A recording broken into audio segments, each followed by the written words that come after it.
were closer to Jesus before. So can you help me out? Oh, can you help me out? Am I on my own? Am I on my own? Or can you help me out? Am I on my own? Am I on my own? Or can you help me out? Can you help me out? I've been scared to look at my soul.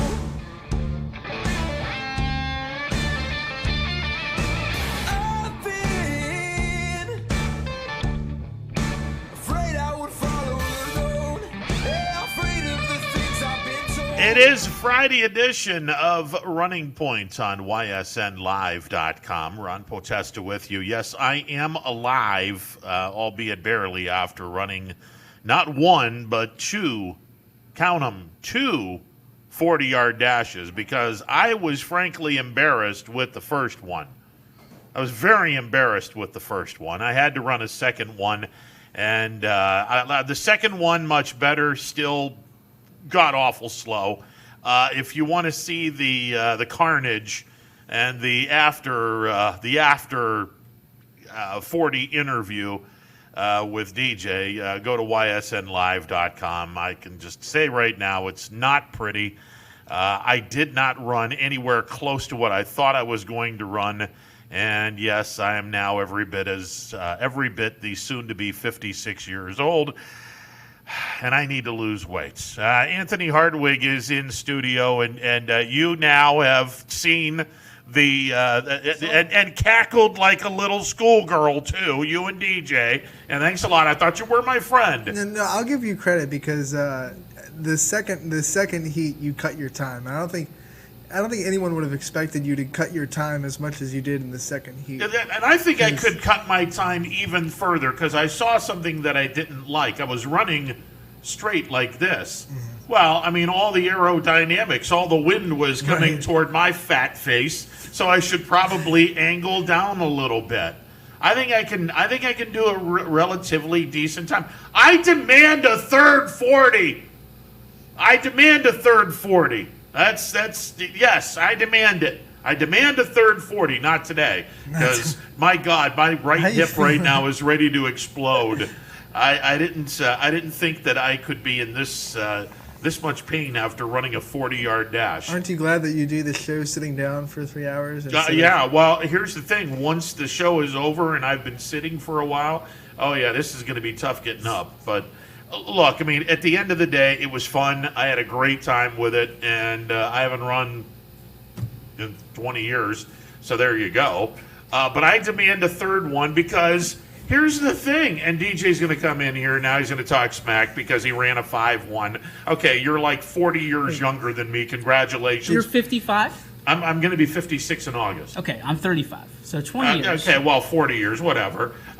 Look. Here's the thing, and you saw it. I'm running like this. I get all this aerodynamics and the 50-mile-an-hour winds that were coming out that day, blowing up against my face. I need to. Well, yeah, it was more like 2 mile an hour, but it felt like 50 when I was running. You were creating the wind by running, like you were. I'm running straight up and down. I should be tilted. I think I could run a 7.2 if I tilted. It was a really, and I'm not making fun. It was just a really interesting run. Like you were like kicking out this way. Yeah, I'm uncoordinated. So there you go. I'm not. I mean, nobody ever confused you or I with anybody like LeBron James or Larry Bird, right? Well, listen, you're closer to LeBron James and Larry Bird than I am. I mean,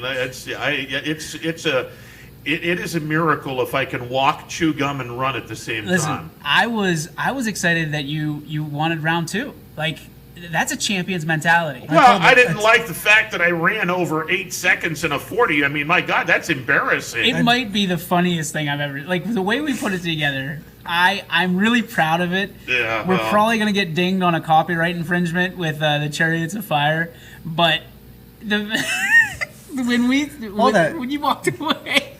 Quinn and I were like, he's gonna die. Yeah, I mean, you guys are talking all kinds of smack as I'm walking there away. was no smack talk. We were literally concerned. Like, what we didn't get. So when Colin says, look at him, and you're laughing your ass off, that's not smack talk? What I was worried about, and we didn't pick up, and I was so mad we didn't get the audio from it, was when you asked if there was a medic available in case something happened. Like, real. Like, there was concern, genuine concern. Well, the person, the young lady that was watching all of this on the Gator was looking at me going, "You're out of your mind, old man. What are you doing running a 40?" I'm like, well, there you go. Her exact words were, "How many laps are you going to go?" And he said, "Oh, no, I'm just going from this to this sign." And she just went, "Oh, good luck." Good luck. You get a good luck from the park good worker. luck. Thanks a lot. You did take Quinn, and he is certified with CPR training. So That's true. Well, all of the coaches are certified, but I didn't see a defibrillator anywhere. I would ask. I want to ask Quinn if push came to shove, if he would give you mouth to mouth.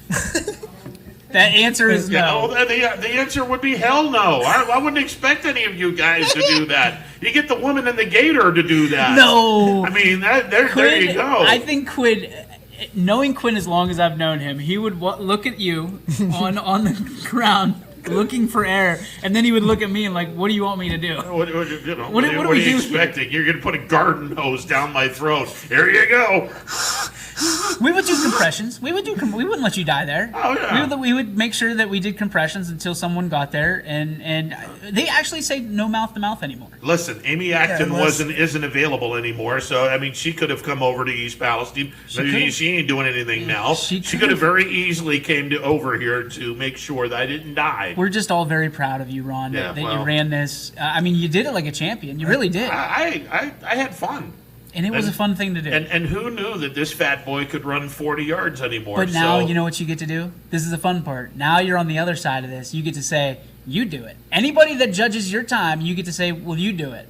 Because we're trying to get hashtag 40-yard dash challenge. Let's be honest. Even the second time, if I sit back and proudly say, you do it, it's friggin' accomplishment of stepping over a Sunday paper, for God's sake. That's a terrible time. I'm gonna call somebody. I saw it on your social media page. Greg Eskra calling you out. Oh yeah, there's a lot of people that called me out. I'm gonna say this. I know Greg Eskra very well. Yeah. I want to see him run a 40 and see if it beats 7.9. Even my cousin looked at the over under, which was way over, by the way.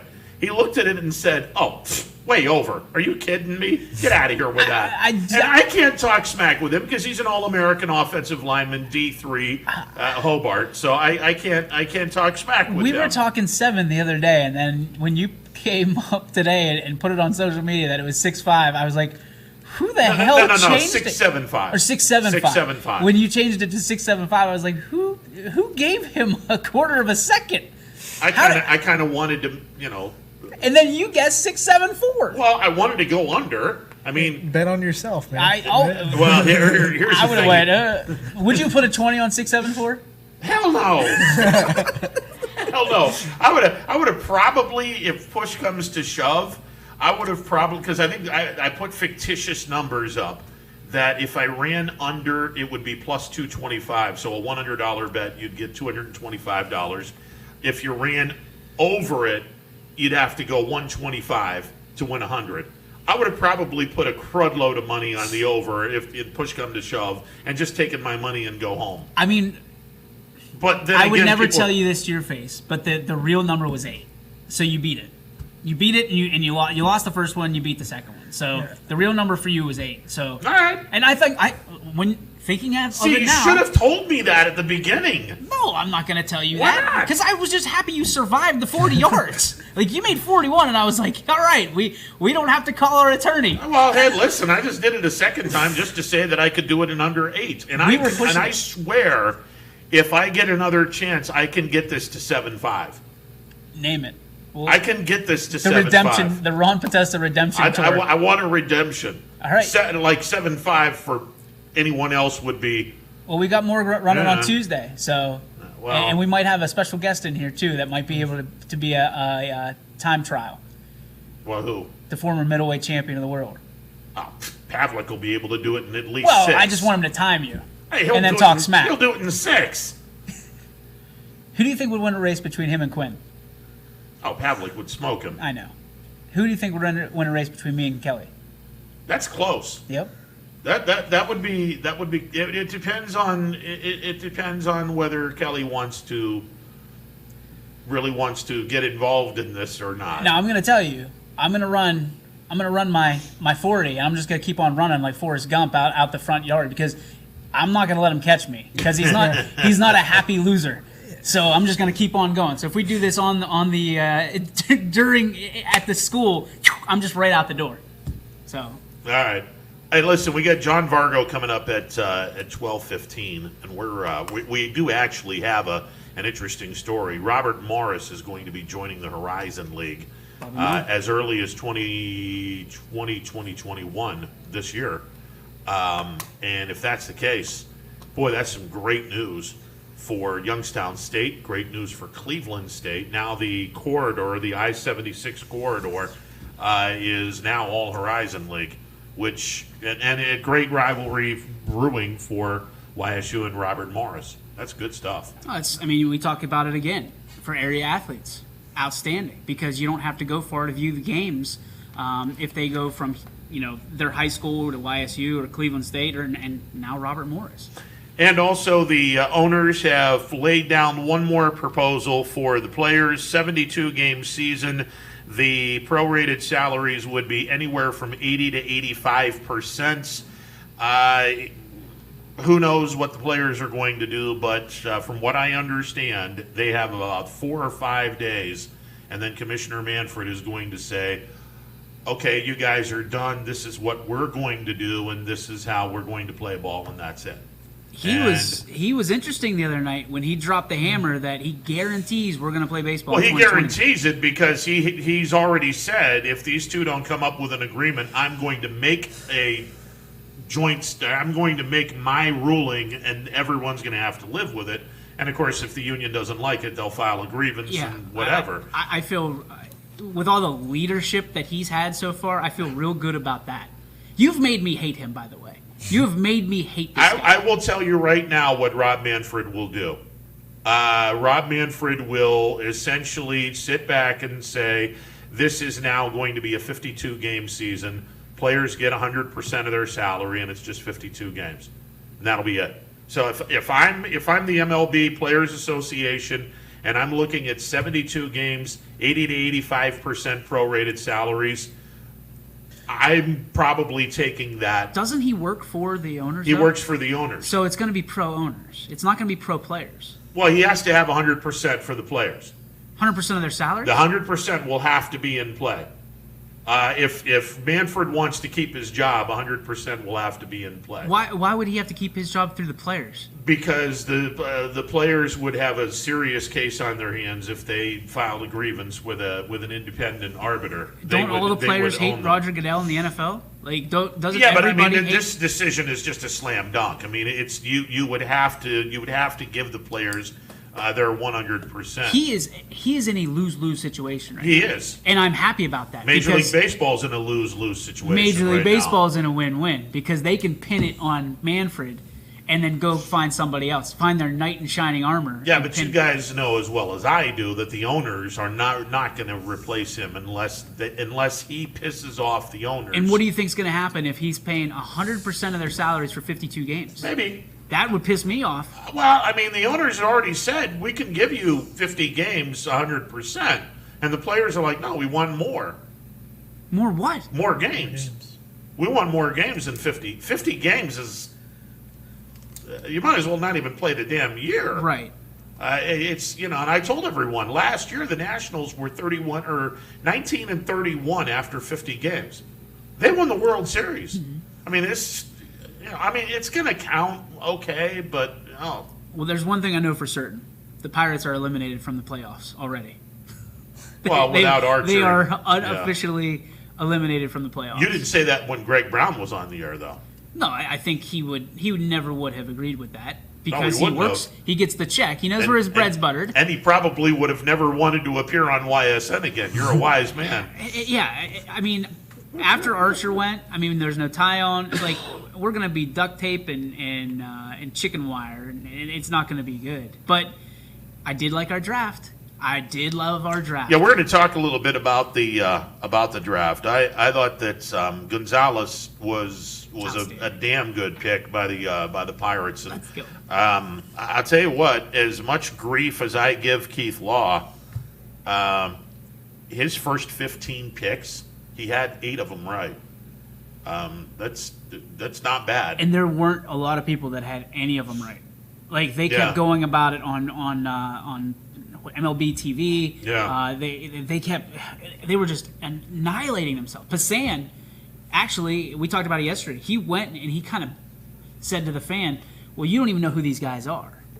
And I'm paraphrasing. You don't know who these guys are, so you don't know if they're good or not. So how are you going to point the finger at us? Because these guys were catching all kinds of shit on Twitter. Yeah. Because they're experts. Yeah. And you might as well just crumple up their mock. It was like watching you two draft the NFL. Right. It was just like... There's now 2 guys that I will talk to, and one is a friend who I've known for years. Jonathan Mayo is good. But his draft was his mock was trash. Absolutely. Yeah. And that's what surprised everyone. Look, I knew Gonzalez... The Pirates had a shot at Gonzalez. That I knew. As long as he got past Miami or Kansas City, I knew that the Pirates had a really good shot at Gonzalez, and he got past him. And the Pirates, they ain't stupid. Well, who was it? Herkstead was the guy that kind of threw everybody off. Yes, he was number 2. Yeah, and that was a bad pick by Baltimore. See, he was the guy that I was worried the Pirates were going to pick, and I really wanted the kid from Pittsburgh to go because. Did you see who they compared him to? Mike Trout. Yeah. And I went, not again. We can't screw this up again. Yeah. But we'll see. I like the Gonzalez pick. I like their second pick too. I can't even pronounce the kid's last name. There's a lot of letters and none of them make sense. But the kid from South Carolina. Yeah, I thought the Pirates owned the first part of the draft. I thought the Indians did a real good job in the last part of the draft. And look, I mean, both. If you're an Indians and Pirates fan, you got to be happy with what you saw. The Tucker guys might as well be twins. I mean, they are absolutely identical of each other, and that's why I think the Indians did a good job because they see what the Pirates are doing with Cole Tucker, and now Carson Tucker comes into their program. And I am so sick and tired of listening to the quote unquote, and I'm going to use the air quotes here, fans. Oh, they chose him because Lindor's leaving. Okay, let me give you a quick lesson, and then we got to get John Vargo on. By the time Lindor leaves, this kid's not going to be out of A-ball. There's another kid that is further along that is going to be in Lindor's spot within 2 years, and he played at Mahoning Valley a couple of years ago. His name's Tyler Freeman. Yep. And Tyler Freeman is legit. I don't know if he's going to be every bit as good as Lindor, probably not, but he's legit. And he's the kid that will ultimately replace Lindor, not in 2022. I don't think that Freeman will be ready then. Maybe sometime in the 22 season. I think they actually go to free agency to pick up a shortstop for maybe a bridge. Yeah. It's a rental, to bridge it so that way they don't completely fall off and gain disinterest. But that's life in Major League Baseball. Yeah. That's what you have to do. Unfortunate, but true. All right. I need ice because my hip is barking big time. It's going to be barking the rest of the weekend. I have a bad feeling. But I ran under 8, and that's all that matters. Winner. Yeah. These guys hiding behind my back said, "Oh, the over/under's really 8." Shh. Okay. I mean, it was. Wow, you should have told me straight out. You were exuding confidence, like you were Gaston from Beauty and the Beast. Well, you were in that park, like marching, like. You ate 6 dogs and eggs this morning, and then reality hits. And then the Chariots of Fire theme hits, and we slow it down. You didn't need to slow it down; it was already slow. There's not much difference. Oh my God, no! There is no difference between the two. Good Lord. I needed Burgess Meredith to put a rooster in front of me and go, pick it up! Now you got speed! Tell Johnny I said hi. All right, 330-886-0813. John Vargo coming up next. It is a Friday edition of Running Point on YSNLive.com. 21 Good evening, News. and thank you for joining us. Let's get right to our top More story experienced tonight. reporters a new Wilmington restaurant. GM Lordstown. Telling more local stories We'll look at Baby efforts boy to is curb recovering from a broken. around our Good valley Community in afternoon. Niles. We are here in Youngstown, right up. because you expect Important for everyone. No place like home. more local news. In Mercer County before Court. they become life-threatening. 21 News is our valley's #1 local news. Welcome home to a home made homier with Baird Brothers Fine Hardwoods. Inspiration starts at BairdBrothers.com and is turned into reality when high-quality hardwoods are delivered right to your home. Baird Brothers has the latest design trends, shiplap and skinny lap interior siding, antique oak rustic flooring, and, well, you'll find them all at BairdBrothers.com. Ordered easily, delivered conveniently, enjoyed comfortably. BairdBrothers.com. Hello, I'm Greg Burbick with G. Burbick Farms. For the last 100 years, my family has farmed in Columbiana and Mahoning counties. I began raising cattle in 1996 with the goal of providing a better product for you and your family on the dinner table. Our grass-fed and grain-supplemented Black Angus beef are raised with no hormones, steroids, or antibiotics. We're known for our hometown-friendly service and incredible tasting products. We're locally owned and have customers across the tri-state area. Our products go from our farm to your family. Stop by our farm on New Buffalo Road or visit us on the web at gburbickfarms.com. Don't forget to like us on Facebook. G. Burbick Farms, it just tastes better.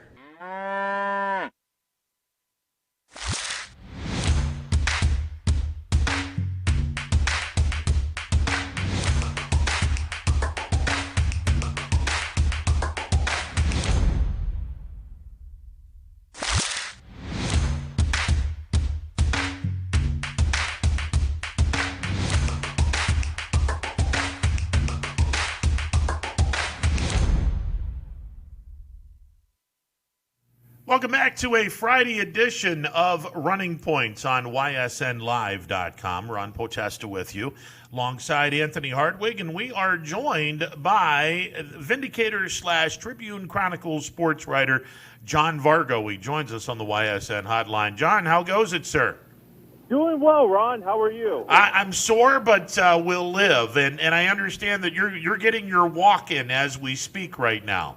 I am. I try to go 3 to 4 miles every day down Glenwood, and yeah, I'm enjoying life right now. So it's really great day outside. Yeah, I will probably stick to walking from here on out because running is not my thing. So that'll be the end of that. Good news though. On the local front, with Robert Morris expected to join the Horizon League. Man, this makes the Horizon League a much better conference, not just from talent, but from the local fan interest when you consider that the I-76 corridor between Cleveland and Pittsburgh is all Horizon all the time. Well, right, and you can go either way. You can go north or south, or northwest and southeast, and you can, within an hour away of Youngstown, you can have two Horizon League teams, Cleveland State and Robert Morris. So, within 5 hours, I mean, you have a handful of Horizon League teams. So within striking distance of Youngstown, so it's great for the fans who want to follow basketball and other sports. And now with Robert Morris and already Purdue Fort Wayne already coming on, there's going to be 12 teams in the Horizon League. How do you think that impacts the parity and the competition within the conference in all the sports? Well, with all the sports, I mean, it's definitely going to increase the competition, especially when you talk about men's and women's basketball. When you have Robert Morris coming off of not one, but two, but three, but four regular season conference titles on the women's side, and going to the NCAA tournament in 2017 and 2019. Men's team won the NEC title this past year, the conference title, and they were supposed to go to the NCAA tournament, but obviously the COVID-19 outbreak dashed anybody's hope to play any sports after mid-March. John, the recruiting war potentially for kids that are in northeastern Ohio / western Pennsylvania, now it becomes even more prevalent for Youngstown State to get the best that they can from the 5-county area, Trumbull, Mahoning, Columbiana, Mercer, Lawrence, and I'll even add a sixth county in Beaver County. Because for me, I think that Blackhawk has a really good basketball program. Any kid that is Division I talent and not Power 5 big boy D1 talent, YSU needs to grab as many of those kids as possible.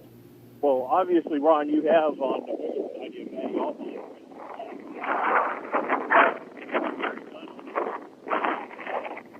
All right, John, we're starting to lose you. The wind is picking up. Oh, sorry. Okay, hold on. Yeah. Okay, is that better, guys? Or? A little bit. Okay.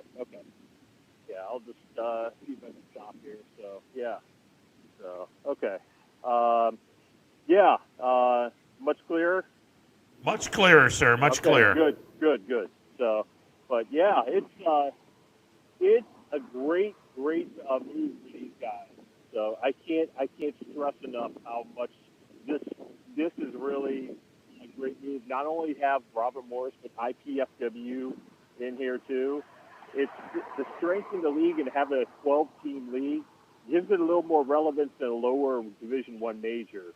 I mean, you're starting to see it's like maybe we can compete with a Mid-American Conference. Maybe we can start to get up to that same level and not be an afterthought like we've been for so many years.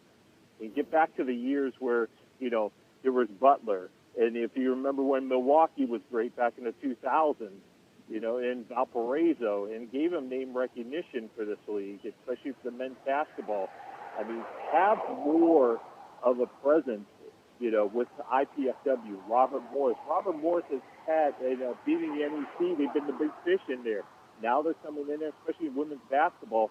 You're going to have a team coming in there that's probably automatically be one of the top 4 or 5 teams in that league. In normal circumstances, how do you think this will affect the Horizon League tournaments across sports, and how many teams they kind of accept to do a tournament in normal circumstances? Obviously, we might see a shortened tournament in 2020, but as time goes on and we get back to a normal sense of tournament play, how do you think that the two new additions, do you think they'll extend the tournament to more teams, or do you think they'll keep the bar where it's at? I think they probably want to keep the bar where it's at just to have the presence where it is, but that's just my speculation at this point. I would like to see it open up to all 12 and just to have everybody have a shot at this thing and have more presence at other campuses, because if you remember on TS, they have a strong presence, especially beating Indiana a couple times in the past 3-4 years. They've beaten Indiana on the men's basketball side. So I just think that would help out the tournament, give them more name recognition and more people, more butts in the seats, more revenue. John, does this start this winter with Robert Morris coming into the fold, or is it next winter? No, it is this IPFW and Robert Morris both come in July 1st. So they both start, and I think it's a great move for Robert Morris to get out at this point, because I don't think there's anything more to be gained for them being in the Northeast Conference. I know they were also looking at the Metro Atlantic Athletic Conference as well, but I think for these guys, the best part for them is coming into a league where you have less than an hour. You're not traveling all over the East Coast. You have a little bit more travel flexibility for them to maybe shorten up their travel budget. John, obviously, when you expand your league, and the Horizon League is now 12 teams, that's 22 conference games. You don't have to have as many non-conference games. Now, in theory, and unfortunately it won't be the case this year for a variety of reasons, but in theory, if you're a Youngstown State or any team in the Horizon League and you have, 8 non-conference games to go along with your 22 conference games, you can schedule 2 or 3 Power 5 teams along with some other decent D1 or slide down to D2 and just have 8 games like that. Now, unfortunately, you're probably not going to see a lot of teams in the Horizon League playing Power 5 conference teams because of the implications that are going to be coming up this year. Yeah, because Ron, there's too many X factors right now, and a lot of people don't want to commit $85, $90, $100,000 for a game, especially if it's not going to be played in front of any fans.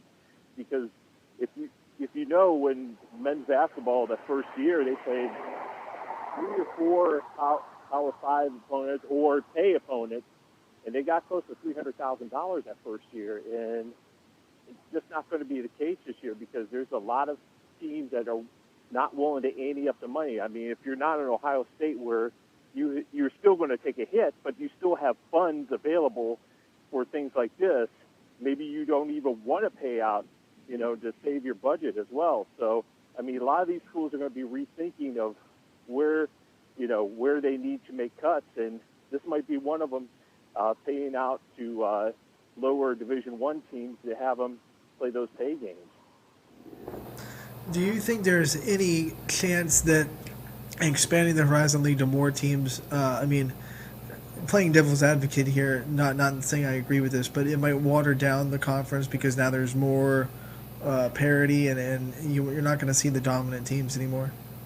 I think there's the days, Anthony, of having the Valparaiso dominate the league, the Butler dominating the league, or Milwaukee dominating the league. They're probably a little bit gone at this point because you just don't have those teams that are just going to stand out and it's like, okay, they're on the verge of getting the top 25. You might have those in other sports, but probably not basketball. But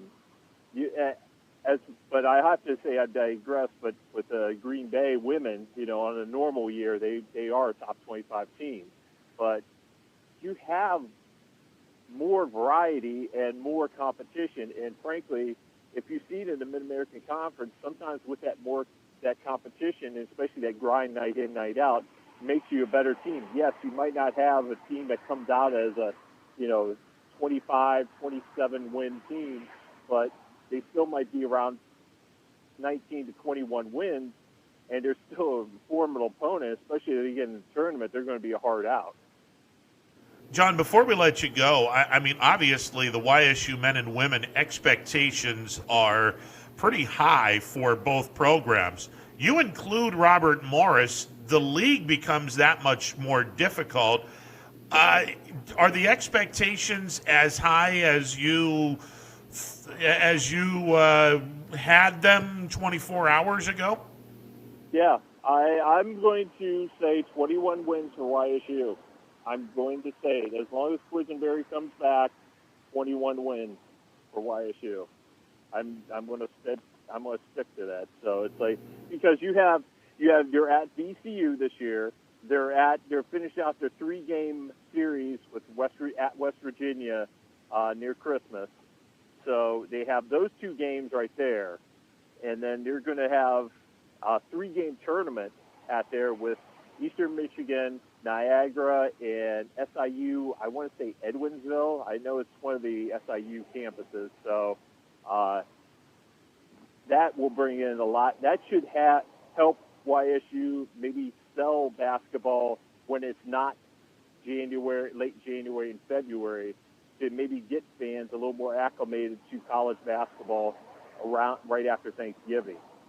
So I think it's going to be a fun season for this team. And plus, what they were supposed to pay Robert Morris on December 2nd, and they're probably going to have to fill that with a non-D1 team at this point because the pickings are pretty slim at this point, Ron and Anthony. So you got to get who you can, and plus you don't want to be stuck into a home contract as well. So you have to do what you can, and especially with the COVID situation, playing at home is not a bad thing anymore. In the Horizon League, actually, I talked to Jared Calhoun yesterday, and he told me, he said the Horizon League is starting to tell their member league teams, we want to see you play non-conference, maybe more than 50% of the time at home. So trying to get those home games and trying to get that interest in basketball for your teams is one of the things the Horizon League is trying to emphasize at this point. All right, I'm sorry about that. Go ahead. No, I was going to say too. Speaking of home venues, I'm really excited to get down to Robert Morris's venue because that might be, and I think it probably is, the best venue in the Horizon League right now. That what they've done down there is just nothing short of amazing. It's been years since I've been down to Robert Morris, so I'm kind of excited to get down there this year and watch and see what that venue is because I know Rob Schmidt was raving about it. So.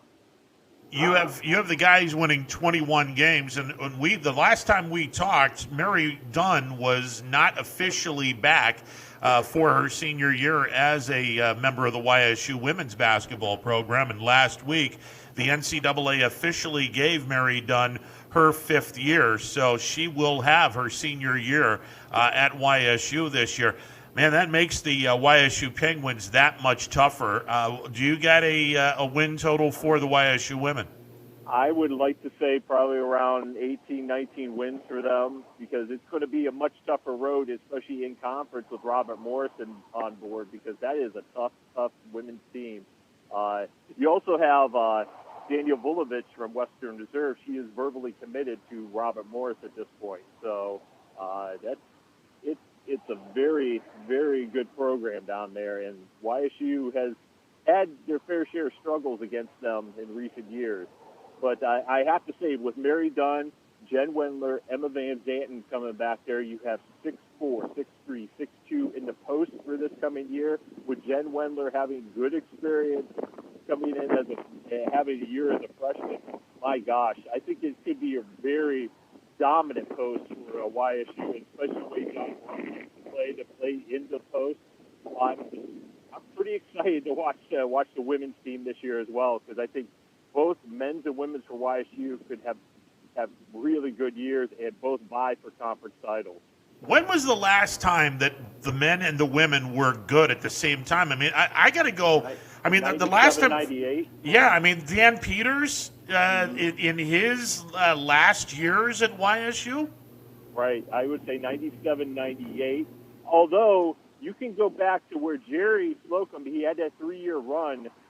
They had 2012-13, and Bob Bolden's team that made the WNIT run, they had around 22, 23 wins, and the YSU men had 18 wins that year. So that's, if I can remember, because Barnes team in 13-14. So, yeah, it was around then. So when you had Jerry Slocum and Bob Bolden's team. So that would probably be the last time they had, both the men's and women's teams having good success on the court. Well, wouldn't it be unbelievable if both teams were to somehow win their respective tournaments and go to the dance? Well, that would be a great problem for me to have. So I would love to have that, Ron. So, and I'm very much looking forward to basketball season. And I just want to give a plug to Joe Simon's story today. He did one on Jesse Harden. He's playing in the basketball tournament coming up next month in Columbus with a $2 million prize. So that's going to be an exciting time, especially for the former Warren G. Harding project. I think that's going to be a really good tournament. I'm looking forward to watching live basketball, for the first time in a long time. So the last couple of months doesn't seem like a long time at this point. So. Looking forward to basketball season as well. Can't thank you enough, and get back to your walk, all right? No problem, guys. Thank you very much. You got it. John Vargo from the Vindicator and the Tribune Chronicle talking YSU basketball, and Robert Morris coming to the fray. That makes things a lot more competitive for the Horizon League. That's big in women's basketball. I mean, he said that the Robert Morris basketball program right now, it's legitimate. It's, I think, four-time winners of their conference. They've been to the tournament 4 times in a row. They would have been to the tournament this year had it happened. Very, very strong program. Not just a strong team, but the coaching staff there keeps rebuilding, keeps reloading, and they do a wonderful job recruiting. We have a local standout heading to Robert Morris in 2021, and Danny Vulovich down there from Western Reserve. Maybe one of the most dominant posts in the area coming. Going to be a senior this year. So they recruit really well, and Robert Morris is going to make it really tough on the YSU women. Yeah, all of a sudden now everyone can look forward to having the Western Reserve product come back home once a year for the next 4 years, beginning next year. Robert Morris definitely doesn't travel as much as they would have in past days now that they're in the Horizon League. A lot more gettable games you can get to for Robert Morris if you're a fan of Danny Vuletic. You know, and here's the other thing. I think that this makes sense economically and not just saving money on travel.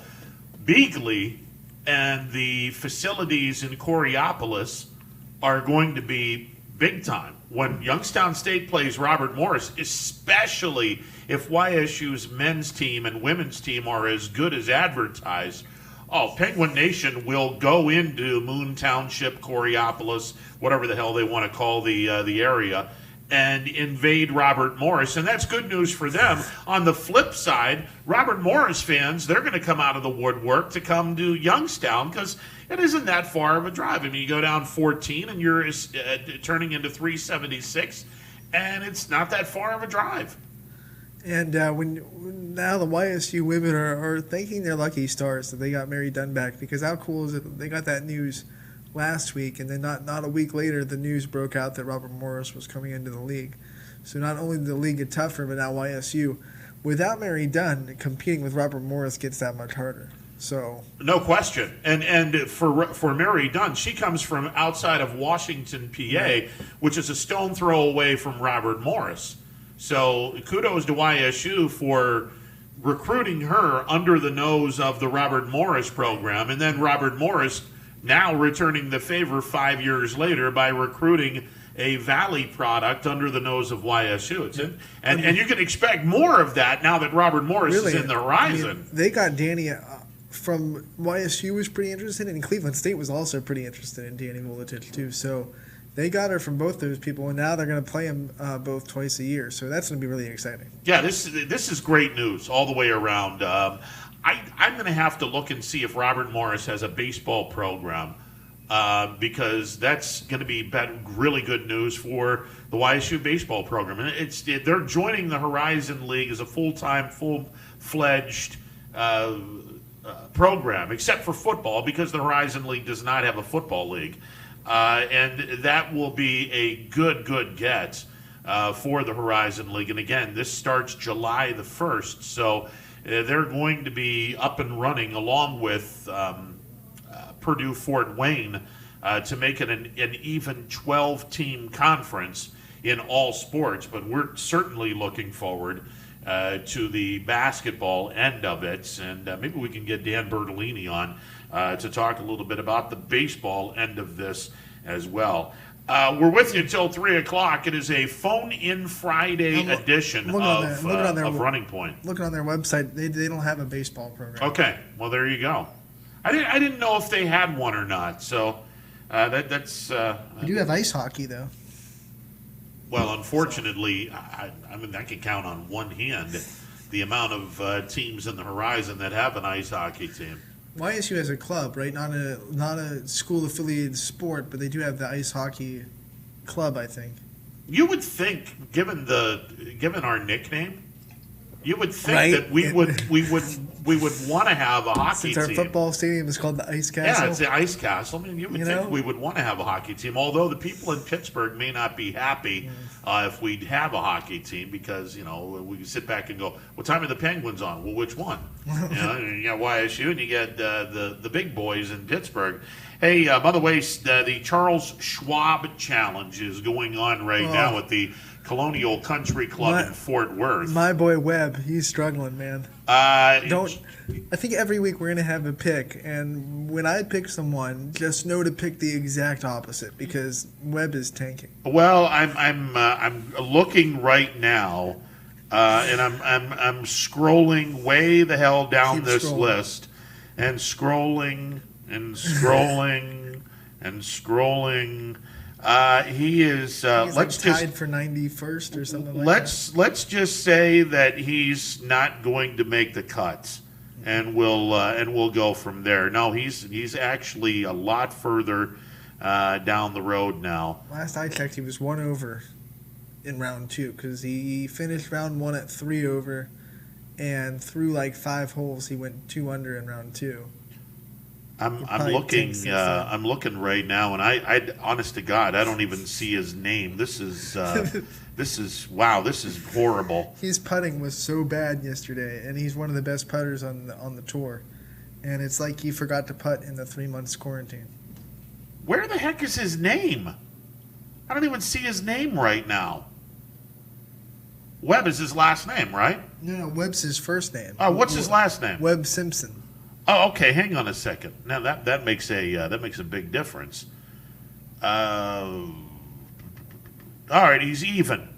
Yeah. He's even right now. So he's 3 under. He's having a good second round. Yeah, he's 3 under, and he's through 14. But the cut line is -1 at this point. So he's going to have some work to do. He's going to have to come up with a little bit more. My guy, Rory McIlroy, is on fire in the second round. He has shot 7 under par through 15 holes of the second round, and he is currently 2 shots behind Mr. Varner. Justin Spieth, who we said could very well be one of those guys that is in the mix. He is 5 under through 15 today, 10 under for the tournament. He is currently in second place. Jason Kokrak has not began his round. He will begin his round this afternoon at about 2:45. How did he do yesterday? He shot 3 under. It's not bad. Yeah, no, he shot well. What about Brian's pick, Justin Thomas?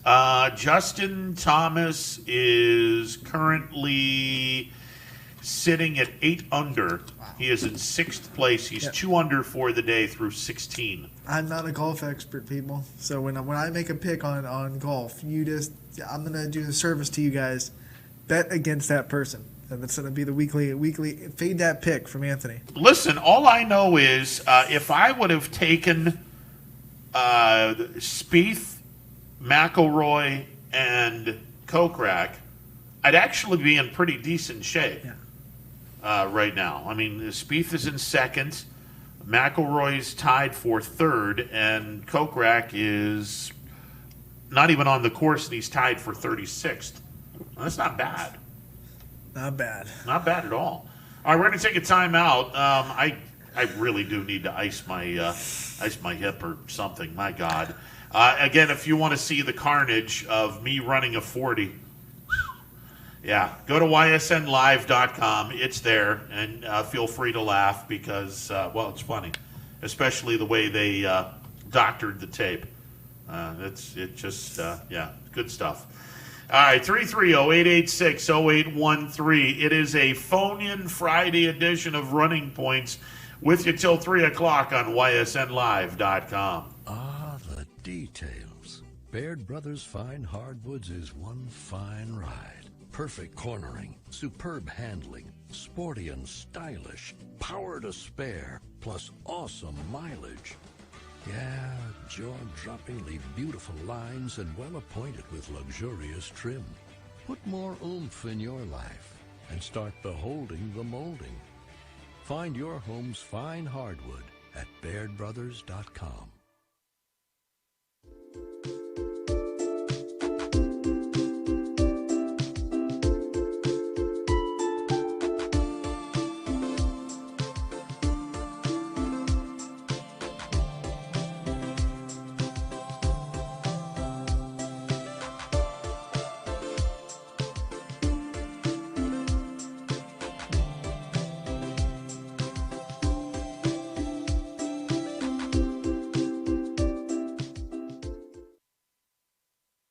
Storm season. I think we're under the gun for some heavy storms over the next couple of hours. And Storm Tracker 21 is ready. This is probably the one we're keeping a closer eye on. On air. And locally, we're going to have a lot of eyes on our area. Online. All right, let's talk high-risk futurecast and the timing of this weather. On social media and on our app. Stay in the showers. I'm keeping my eye on in parts of Columbiana County. Stay ready with Storm Tracker 21. The severe weather threat now through around sunset this evening. Hi everyone, this is DJ Yoakley with Your Sports Network. We appreciate your support of YSN and welcome you to the YSN family. Our broadcast streams are brought to you live at no cost to you by sponsors that are local to this community. Without the vision and generosity of our sponsors and partners, we would not be able to bring this game to you today. So please support the great businesses and leaders that are making this game possible. And if you're a business in need of great advertising and sponsorship opportunities, feel free to head over to our site for more information on the right fit for you. We are local, we are loyal, and we are live. We are YSN.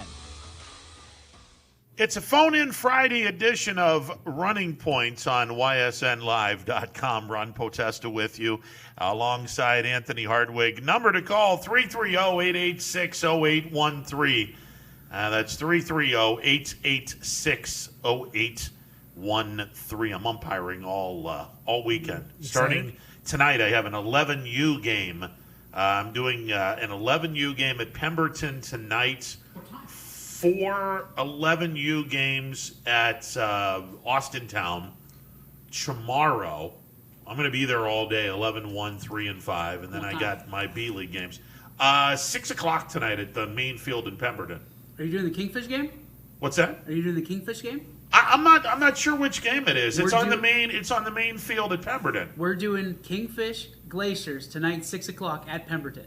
On the main field? I think so. I'm the base umpire. Let's go, baby! Yeah, so now you guys can really say, that first base umpire is not really moving all that great right now. 7-9. I wonder why. Yeah, okay, so yeah, that's good stuff. He makes his calls faster than he runs. Yeah, there you go. Yeah, something like that. You better be like, you're on the stage, so you have to be overly dramatic with these calls. You got to ring people up. You got to throw them out. No. Come on. Live up the stage. No, I don't want to do that. I was having fun because the last weekend at the softball tournament, a good friend of YSN and coach of the Poland girls basketball program, Nick Blanche, was umpiring. And I was filming for highlights that I put out on my blog. And I said, Blanche, you're on the camera, so you have to do some leg kicks on these strikeouts and get overly dramatic for the camera, and he had a kick out of that. So anytime the umpires are on camera, you got to take your time to shine, man. It's just I'm gonna clicker over here, doing this with the a close play. Now a close play. Do you? What's your strike grunt like? I mean, all these umpires, sometimes when there's a strike, it's like you can't even tell they're saying a strike, and they try to. I mean, are you pretty much like strike? Anthony? I mean, I'm loud, and this just in. I don't think we're breaking any news stories here.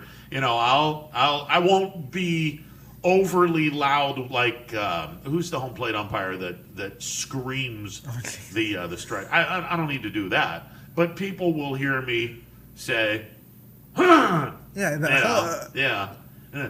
Who? And then you want to ring someone up, and boom. Yeah.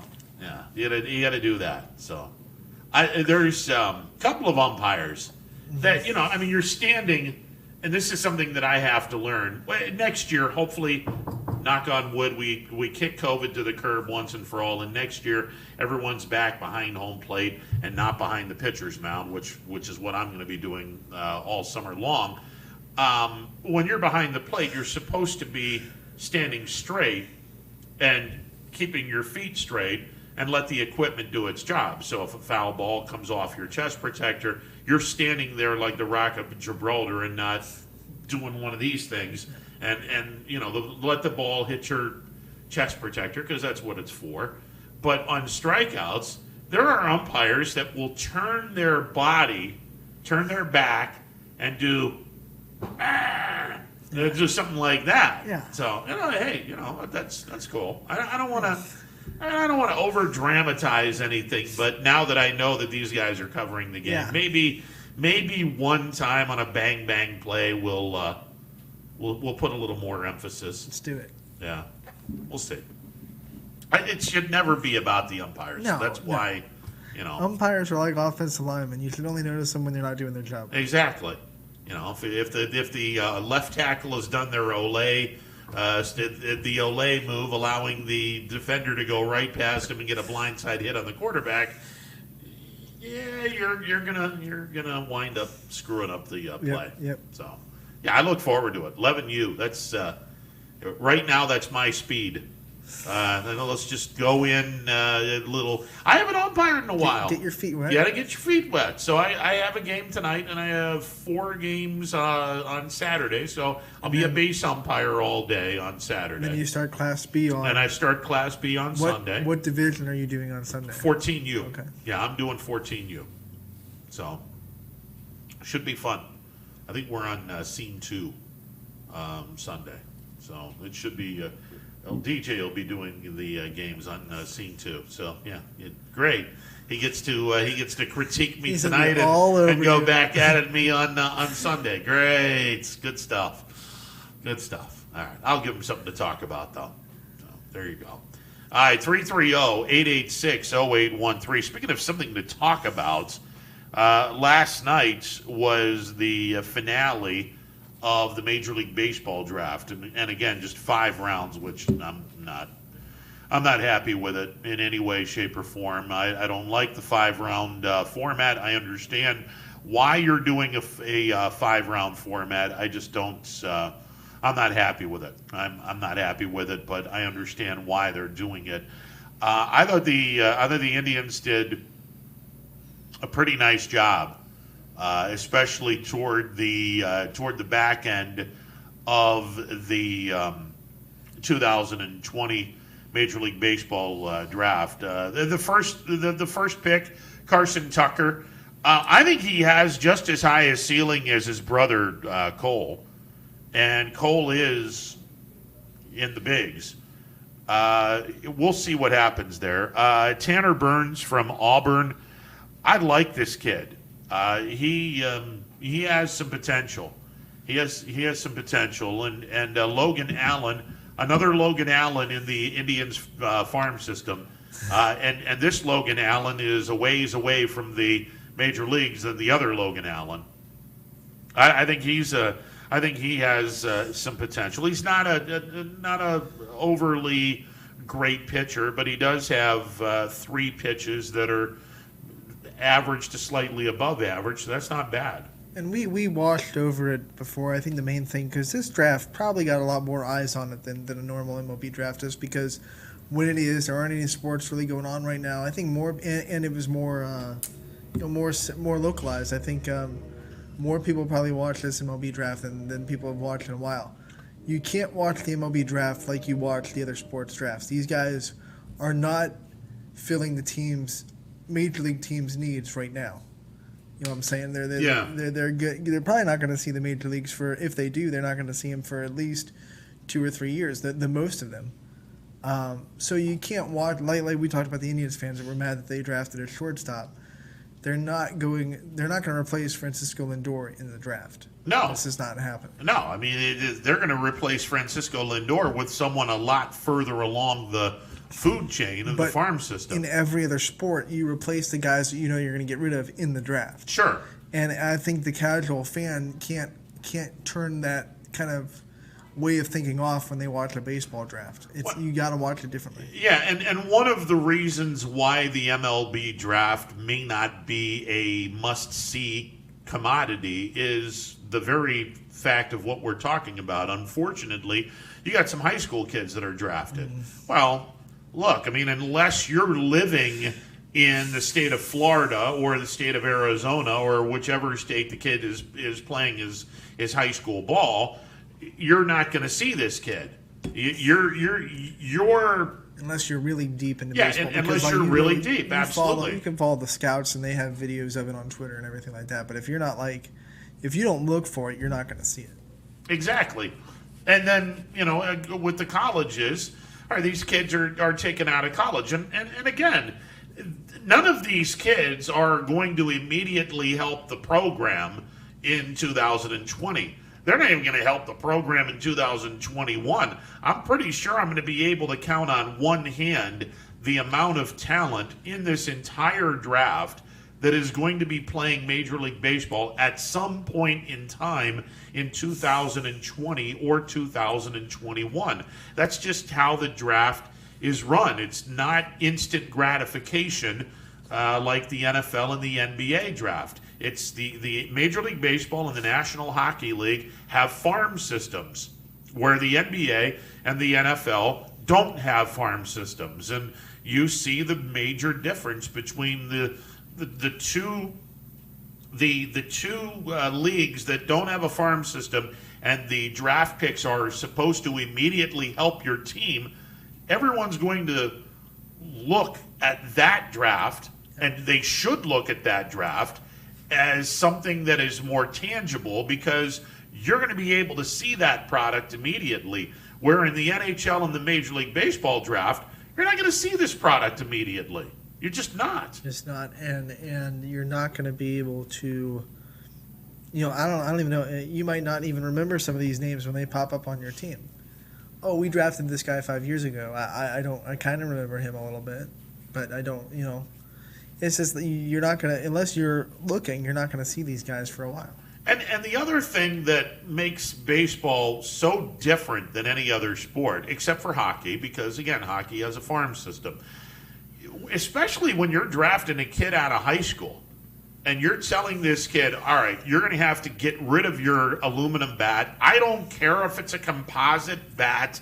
There is a profound difference, and you can have your aluminum bat to specify to make it every bit as good as a wooden bat. It ain't the same. It's not going to be the same. It never will be the same. There is a profound difference between swinging an aluminum bat and swinging a wooden bat, and that's one of the major things that you're going to have to deal with, along with, especially if you're drafted out of high school, you're going away from mom and dad for the first time. I feel like, Ron, if you're in high school and let's say these kids get drafted after they graduate, but I think if you're at that level by your sophomore or junior year, you probably know you have a legitimate shot to get into the major leagues. You should.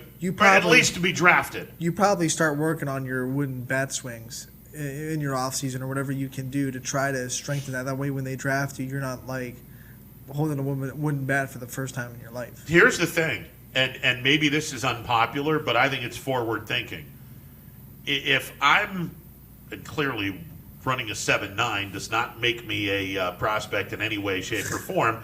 But if I were 40 years younger and I was considered to be one of the top high school prospects, there's no way in hell I'm swinging an aluminum bat the rest of the time.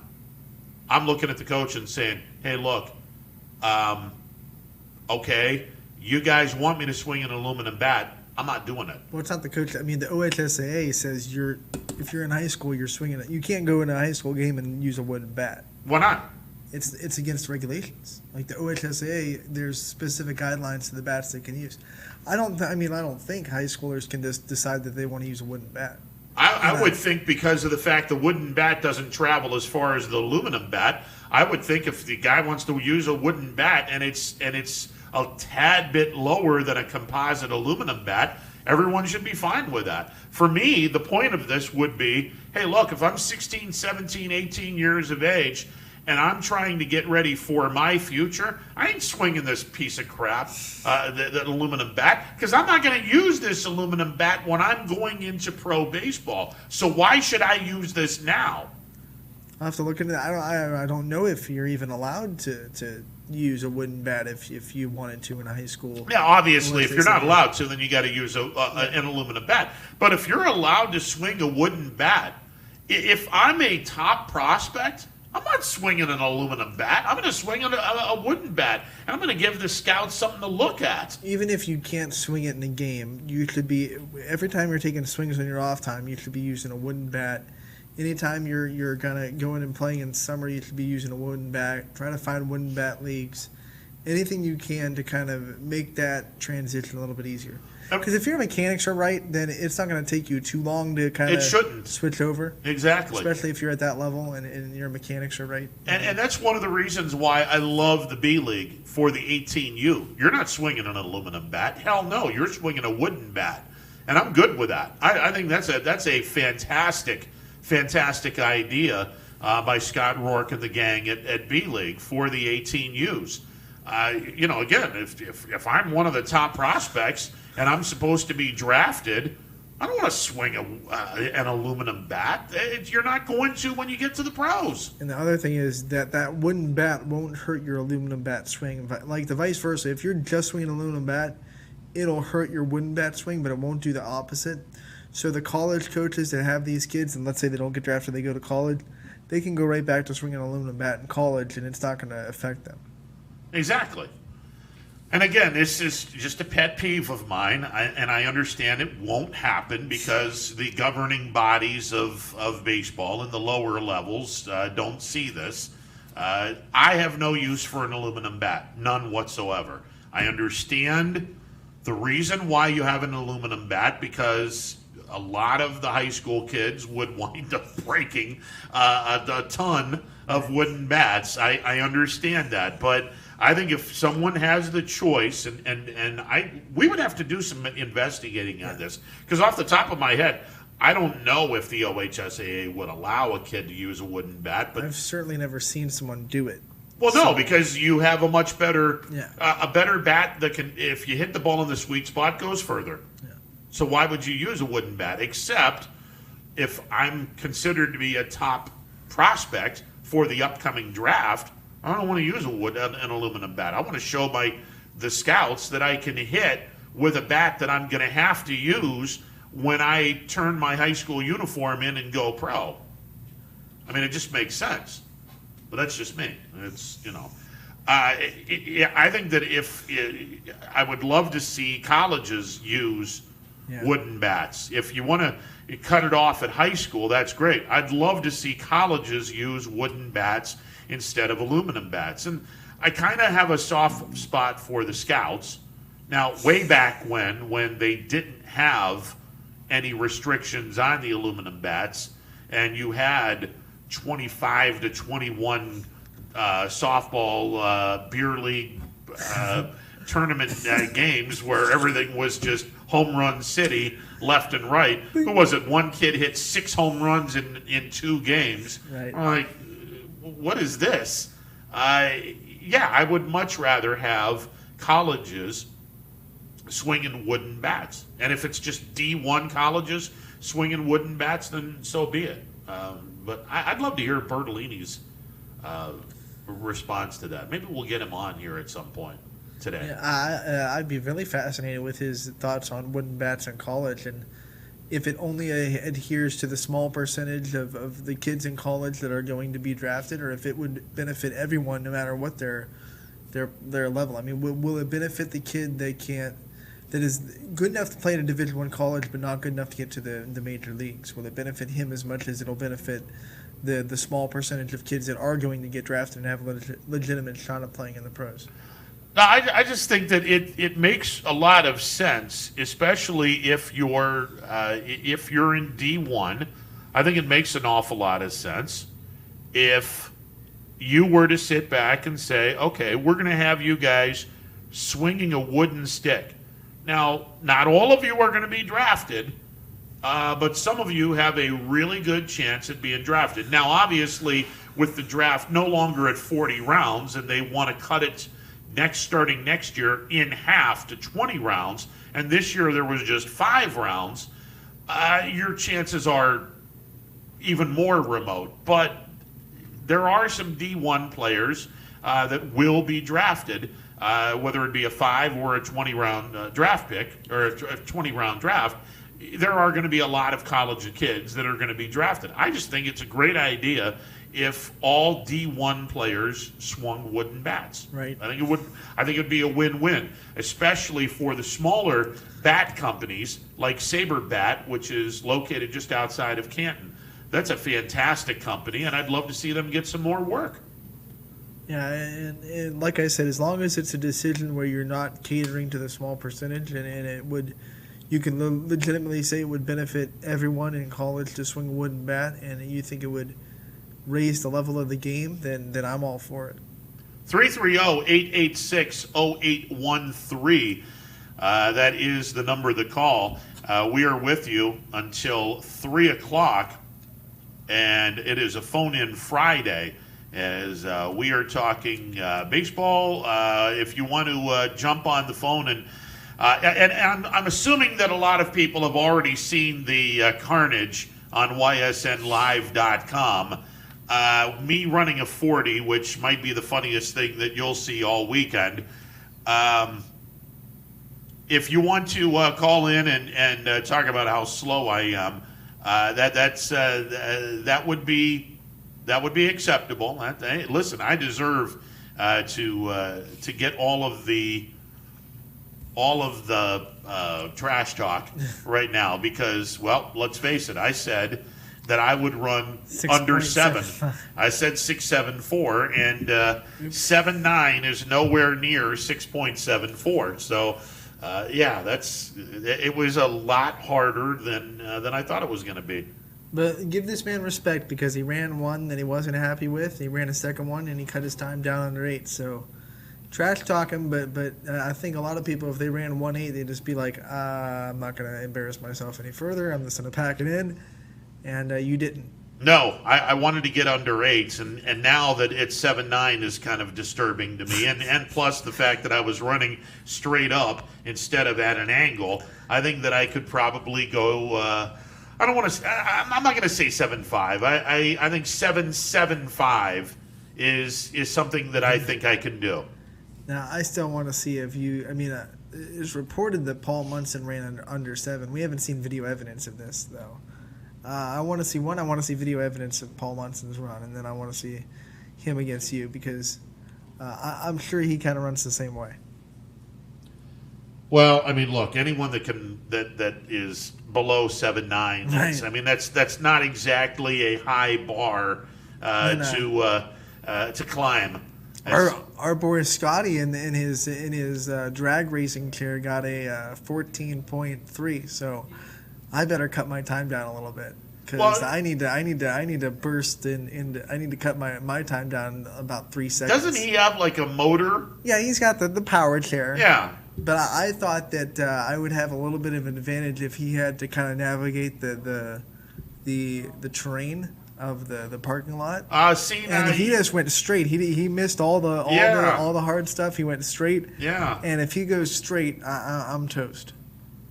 Okay. Because I still got motors. It's just mine I still have to manually push it. It helps out a little bit. Honestly, but, I think you guys should go to the park. Right? Yeah, because there were no potholes. No. See, that would be bad for me. Because, I could sit back and say, hey, I had to dodge potholes, but no, I didn't. That was me being really slow. I didn't have to dodge any potholes. I just, that was ugly. But, yeah, the surface was smooth, so... Have at it. I think you can go under 15 in your wheelchair. Yeah, absolutely. Especially you can. If we hit downhill. Get a little. Well, downhill. That's the other thing. It was a little downhill. Not a huge. No, it's not like. thing. But you know. If it were a huge thing downhill, I could have run pretty. I want to go down like a soapbox hill, on the wheelchair. I used to do soapbox derbies. That was fun. Well, here's the thing. If you go down in your wheelchair, you go downhill, do you put your seatbelt on? Well, yeah, always. Click it. I have it on right now. Click it or take it, Ron. Why do you have it on now? It's not like you're going anywhere. I'm a rule-abiding citizen. I'm working. Oh, stop. I am driving a motorized vehicle, and I will always click it or take it. Okay, well, here's another thing. And kids under 21, you are not allowed to do this. What if you have a couple of beers and you're rolling yourself down the road? I think if I was on the street, I mean, I don't know because I don't drink, so I don't have the time to. All right. But I think if I'm pretty sure that's operating a motorized vehicle technically, so I don't think I'd be able to legally do that inebriated. This is a YSN After Dark thing, DJ. I don't think I think I would legally be able to. I think I'd have to adhere to the point. What is it? 0.08? Yeah, it's 0.08. I think I'd have to legally adhere to that if I had the wheelchair on the road in any kind of way, even if it's the sidewalk. I believe we have a YSN After Dark kind of thing. Oh.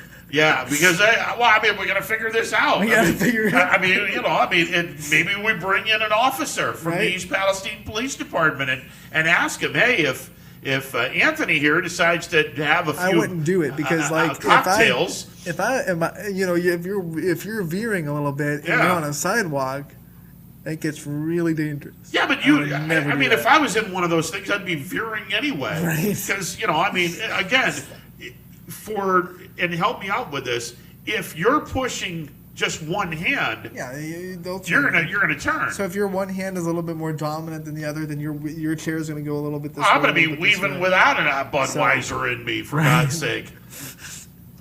This is a YSN After Dark assignment. That's all there is to it. Yeah, that needs to be done. I need to understand, or I need to have someone with authority from a police department to let me know if someone in a wheelchair has a few cocktails in them and they start wheeling their happy ass down the sidewalk, if they're going to get picked up for a DUI. That's one of those questions I need answered. Can you imagine being that officer and walking up to a man in a wheelchair that you think might be drunk and being like, "Sir, have you been drinking tonight?" It's like, are you going to pull over a guy? Yeah, I mean, and how do you pull a guy over? I mean, it's... The guy's in a little Segway. Yeah. And rolling up to a guy in a wheelchair. That'd be hilarious. I think a YSN After Dark thing is in order. And again, we preface it by telling kids under the age of 21, don't do this at home. That's just something that we would not want to do. All right, 330-886-0813. Dan Bertolini will join us in 45 minutes, and we will talk. We got him on. Yeah, we will talk to him about let's do it. The wooden bat theory for me. And again, and we can I also talk to him. I mean, I know baseball isn't in Robert Morris, but Purdue Fort Wayne does. Yes, they do. So it's an addition to the Horizon League, and what he thinks about all that. And that would be the now 7th team to have baseball in the Horizon League, because Milwaukee has it, UIC has it, Oakland has it, Wright State has it, Northern Kentucky, YSU, and now Fort Wayne. So 7 schools. That's 7 out of the 12, and that's not bad. And again, if you wanted to have a tournament, 17 double elimination, I think you could probably do that. Have the top seed get out of the first round and have carte blanche to the second round, and have the 6 teams play each other, and the top seed gets the lowest seed left for the second round. So let's say YSU finishes in 5th place, and which they wouldn't, by the way, but we'll put an arbitrary number, and they're the lowest seed. Well, then they would jump into play the top seeded team and into the second round, into the win column. So essentially you would have to, unless you're the number 1 seed, you would have to win 3 games to get to the winner's title game and have the advantage of being the only undefeated team. Yeah, I like those double elimination brackets. A lot of softball tournaments do it like that in their conference tournament, where if you win, you have to win 3 games, but you either are going through the loser's bracket or you're going through the winner's bracket. And it's always a fun time, because in a sport like baseball, softball, it's so fickle. I always didn't like the single elimination. No, it's just not fair. I mean, that's why I always wanted, like, even the state tournament to start to go to 2 out of 3. Like, if you get to the state semis, because if something fluky happens and you lose 7-6 in the state tournament, you should be able to, baseball and softball is so fickle. You should have a 2 out of 3 in the semis and finals. Yeah, it certainly makes it a bigger honor for a team if you win your state championship in a single elimination tournament, your baseball and softball championship. That's certainly deserving, because that's a sport that normally, in basketball you do the same thing. On a bad night, you have a bad night, that's it. Your tournament life is over. That's why I think that basketball and baseball and softball, if you win a state championship, you have absolutely positively earned that state title, based on the fact that your sports, whether it's softball, baseball, basketball, that's not a one and done normally. Normally it's a best of 5, best of 7, and that's custom made for those sports. Football is a little bit different because it's a once-a-week project, and the Super Bowl and the playoffs aren't best of 3. And you have a one and done. 9 times out of 10, the better football team wins. Absolutely. Sometimes in basketball, and especially in baseball, softball, that's just not the case. Because, like I said, it's kind of fickle, and things can happen, and all of a sudden, the quote-unquote better team isn't always the one that comes out on top. Yeah, no, I mean, look, and let's be honest, it's all about pitching, and more pitching. And let's say that one of the softball pitchers, and we'll give Champion for a great example because that's a dominant program. But let's say that one of their kids who got the start winds up way out of control, starts walking people left and right, then starts giving up 5 or 6 runs. You're toast. The good thing, I mean, Champion aside, the good thing for them is they have Sophie Howell sitting right behind Allison Smith, who's his career ERA herself is about 1.1. Yeah. Gets overshadowed by Allison Smith, who has a career ERA of 0.4. But, Champion's kind of blessed with riches over there for their softball program. No question. But you're only as good as your starting pitcher. And if your starting pitcher doesn't pitch her A game, you're in trouble. You're in trouble. You better have either a good offense come back her up, or you better have another person in the wings that can come on and kind of right the ship. Yeah, and that's why for me, in the high school level at least, and you can say the same thing in college because again, it's a one and done. You earn those championships. Yes. It's people can sit back and go, you were lucky. I remember broadcasting. You got to be kind of lucky. Yeah, absolutely. It's going to happen. I remember broadcasting in the early mid-'90s, Ursuline's run at a state championship in boys basketball. This was a team that was 10-10 in the regular season, and they get on this magical run. They blow through the sectional and district tournaments. They go to the regional tournaments, beat Cardinal Mooney in a regional final, which I don't even still to this day have no idea how that happened because they were both in the same district. And then they go down to Columbus and they shock an undefeated or a one-loss team with a last-second buzzer beater. And that's it. I mean, they earned that championship by just catching fire at the right time, and they went on a magical run. Yeah, but it's to be successful in that kind of, to have a state championship, you got to have good pitching, you got to have good things go for you, but then you also have to have those breaks. I mean, absolutely every great championship story, especially in the area, they've had some good breaks go their way too. No question, and you have to be healthy. Yes, that's the biggest thing is you have to be healthy. But even if you're not on your A game, you got to have the ball bounce your way or a lucky break one way or the other. And sometimes if you're in a district and a team that's the best team in the district gets upset, all of a sudden you don't have to play the best team in the district anymore. Your road to regional just got a whole lot easier.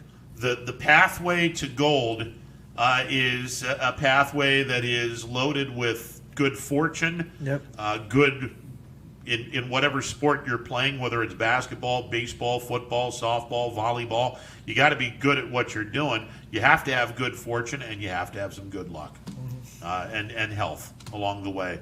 But it's fascinating, very fascinating. I just can't wait for the sports to start generating on a daily basis. Here we go. Yeah. Class B. No doubt. 2 no days. doubt. Should be an awful lot of fun. And again, I'll be at Pemberton tonight, apparently alongside with YSN. Monday, we're going to have a lot of Class B games to talk about and break down. Yes. Like let's do it. We certainly will. We're going to be breaking down sports on Monday on Running Point. We certainly will. Absolutely. And we'll also, one of us is, maybe neither of us, will be talking with expertise about the Charles Schwab Invitational. I don't think either one of us, or the Charles Schwab Challenge, excuse me. I don't know if either one of us are going to have something of substance. Let's see, Harold Varner, I'm sorry. Harold Varner III is in the clubhouse at 11 under, 4 under on the day, 11 under for the tournament. Justin Spieth is in second place along with Rory McIlroy. Spieth is in the clubhouse at 10 under. Rory McIlroy, 8 under on the day, 10 under for the tournament. He is on the 18th hole, and he has a par attempt to stay at 10 under. And most of the guys that are being real successful this weekend are really experienced, and they handled this 3-month break brilliantly. And the ones that didn't, you can tell. And Webb Simpson, I'm sorry, buddy. Oh man, you had a rough first round. Like I said, he's one of the better putters in the tour statistically, and he couldn't punt to save his life on Thursday. All right, Webb Simpson is currently sitting. Where is he? Is he still even? I'm looking. He's not even anymore, I don't think. Oh, jeez. Where is he? He's 2 over. Oh, good. Yeah, he's 2 over, 1 under for the day, 2 over, and he's pretty much going to get caught. In about an hour and a half we've been talking, he went from even to 2 over. So that's golf. That's golf. That's another sport that I'm not very good at. Fade Anthony's picks every week. That's what you're going to do. Fade my pick. Means do the opposite of what I say. Well, look, I mean, it's golf. It's golf. I mean, not all of us are. I went for the non-conventional name. I went for Webb Simpson. I wasn't going with the easy Rory McIlroy and Justin Thomas. You outthought it. I outthought it. Yeah, you outthought it. But I looked at he's one of the better putters in the PGA Tour, and he gets on greens with regulation really well. And I thought, oh man, he's a really good fit for this course.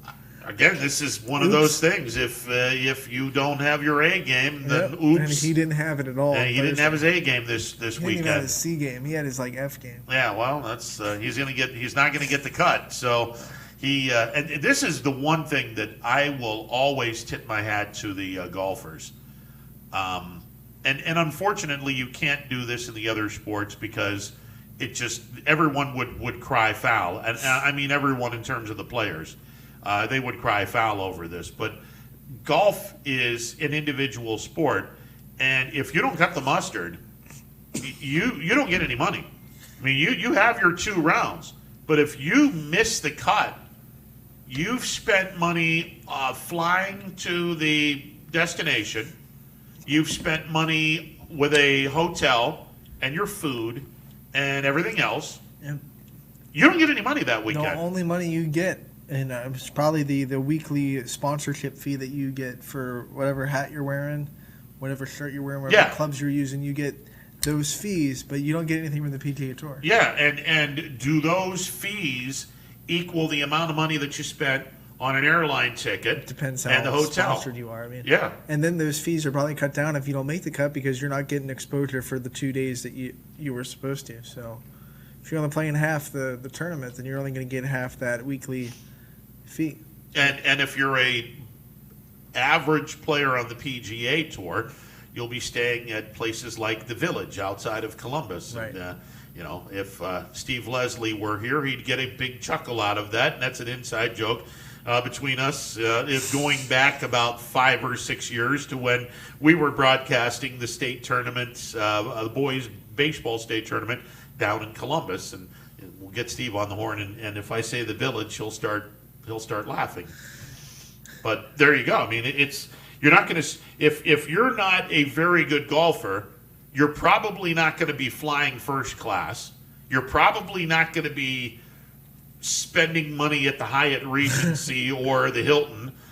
You're going to probably be spending time in a 2-star hotel and coach Southwest or one of the airlines, JetBlue or one of the airlines that are going to be charging something really ridiculously cheap. Spirit Air. Spirit Air. There you go.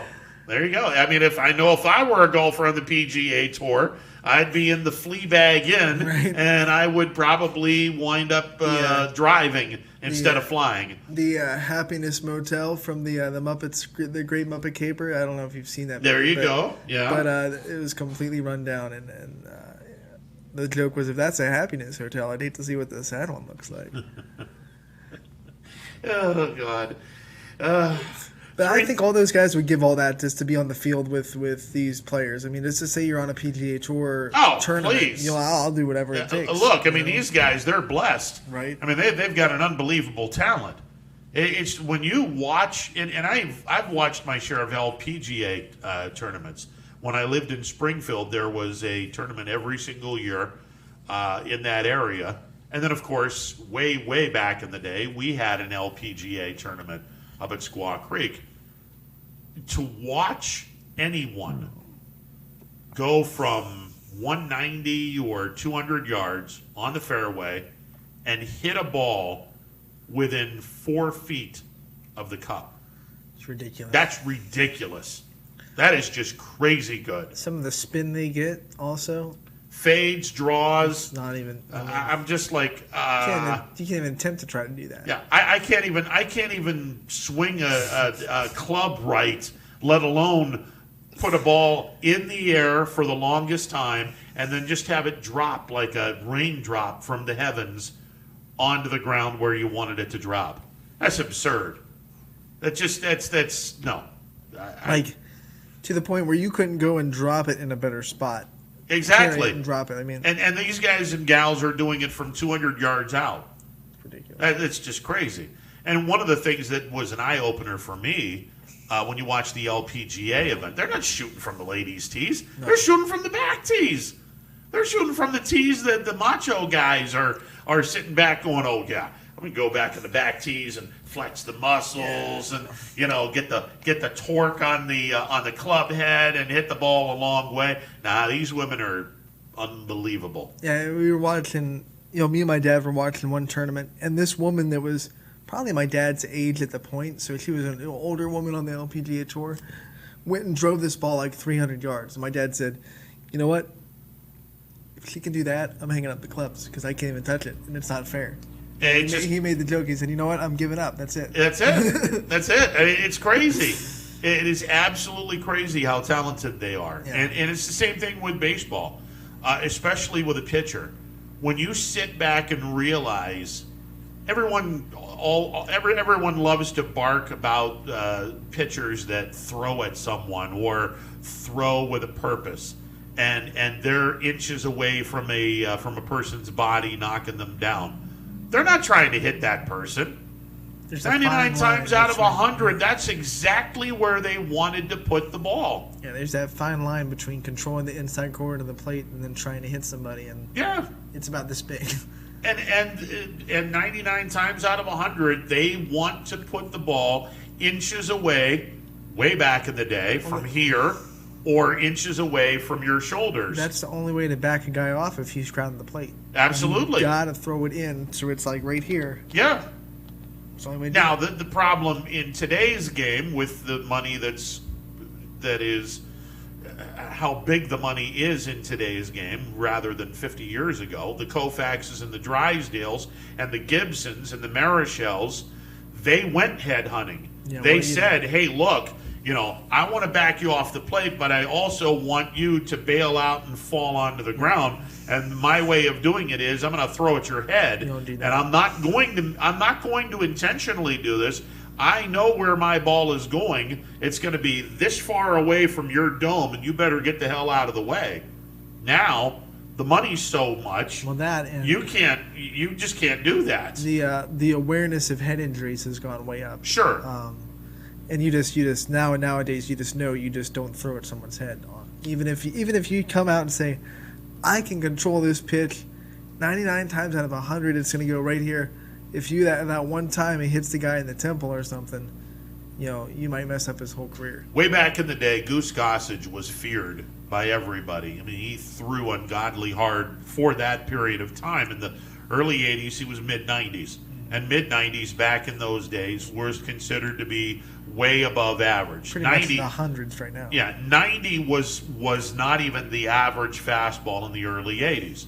And this guy threw mid-90s. I think upper 80s was considered to be the average fastball in Major League Baseball, 88, 89, back in the early 80s. This guy threw 95, 96 miles an hour.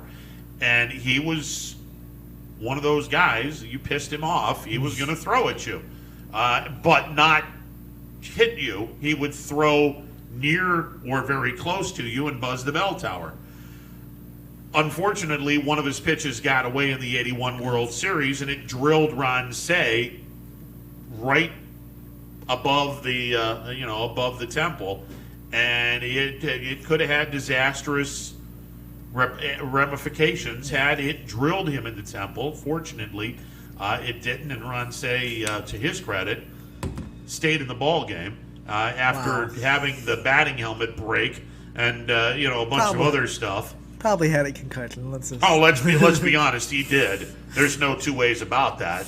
But it's the game was played much differently back then, and the brawls were more violent back then as well. Marichal smacking someone on the head with a baseball bat. He was batting, and someone went up and in on him, and he, instead of charging the mound, took the bat and smacked it over the head of the catcher. Yeah. A la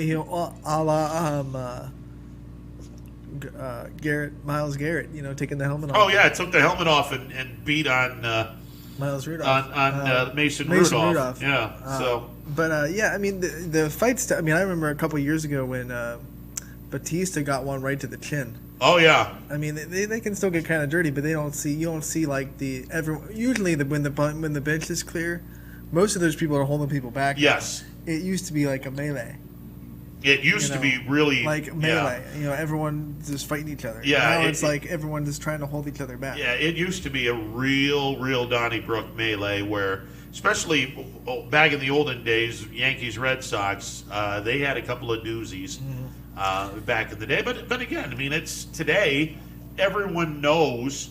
Okay, the money is really good, and we can't screw this up. You don't want to throw at someone's head if they're making X amount of money, because that's their livelihood. Forget the money. You just don't want to do it just because it's bad. It's bad. Look, 50 years ago it was bad and people were still doing it. It's just times have changed because the money has changed. Yeah. And you don't have... That's sad, too, because it should be human decency, not the money. But well, yeah. It should be, I don't want to physically, hurt you in the sense that you might not recover from this. I think the other reason why it was more prevalent was because they didn't have free agency back then either, and you knew that chances are this kid's not going to be a teammate unless we trade for him. You can kind of speak to, but I think nowadays there's more of a brotherhood in baseball. I can't stand it. Than there was back in the day. I can't stand that. There's more of a camaraderie with your opponent. You totally respect that guy. Yeah. And I'm not going to hit when they're chatting on the base pass. The thing that bothers me more than anything else, this is going to be the angry old guy in the porch telling his kids to get the hell off my lawn.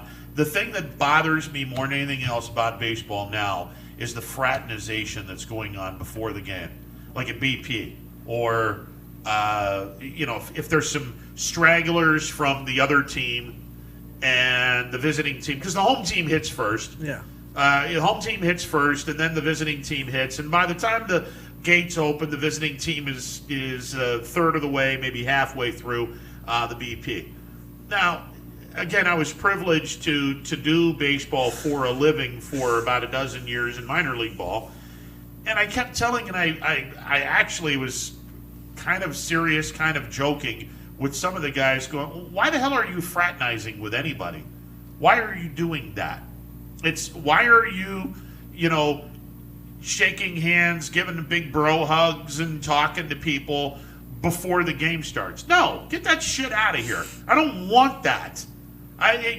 You're playing against this team. This is your enemy for the day. You want to fraternize, do it after the game. Go out, have your cocktail, and Lord knows, when I go out with the guys after the game, which I didn't do very often, but when I went out with guys after the game, both teams were having fun.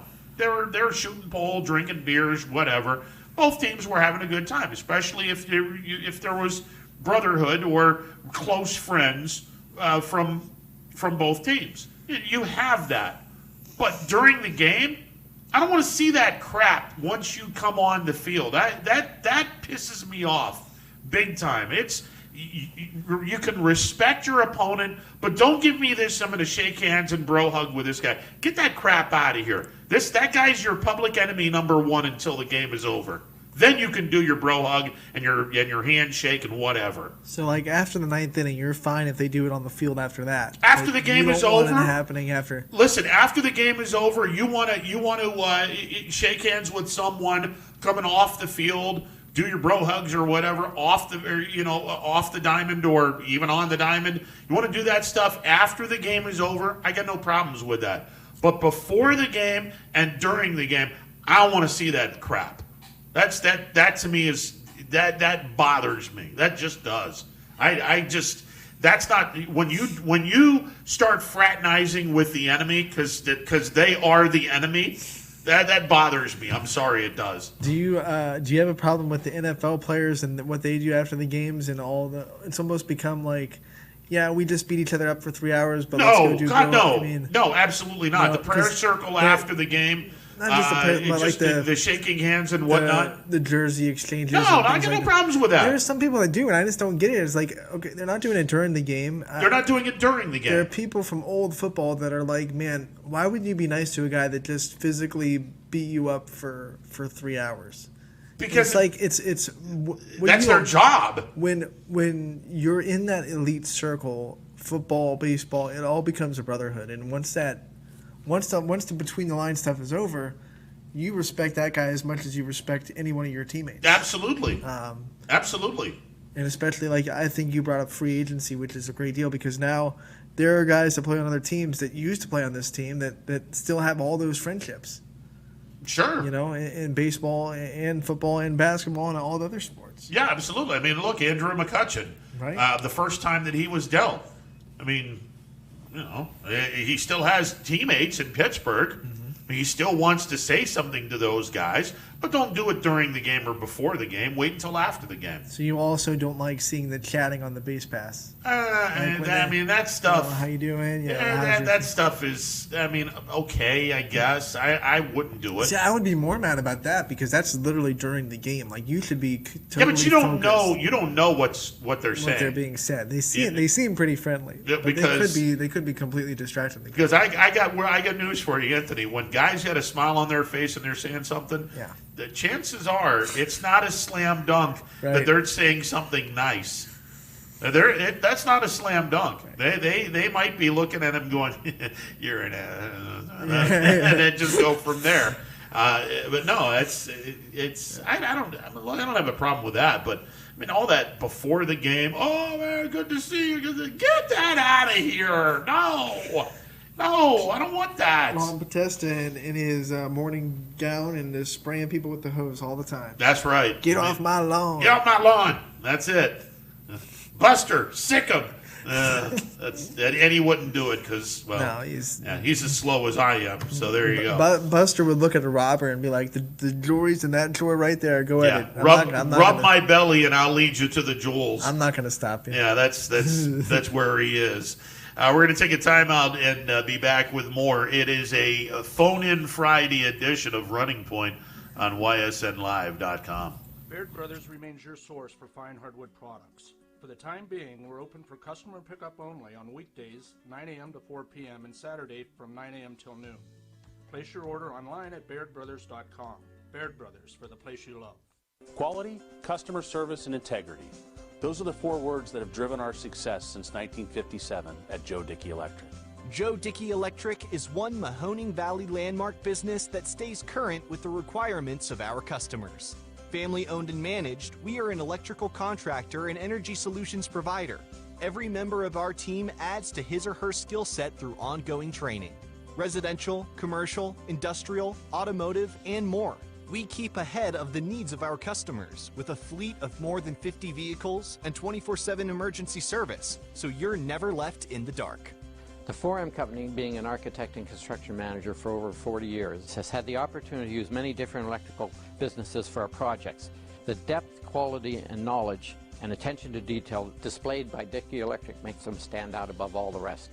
For state-of-the-art expertise and a timeless commitment to our customers, contact Joe Dickey Electric. We are everything electrical.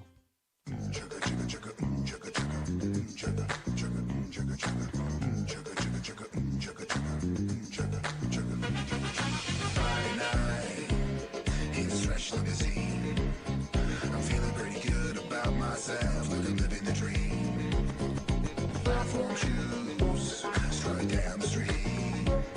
It's gonna get hot here, hope you can handle the heat.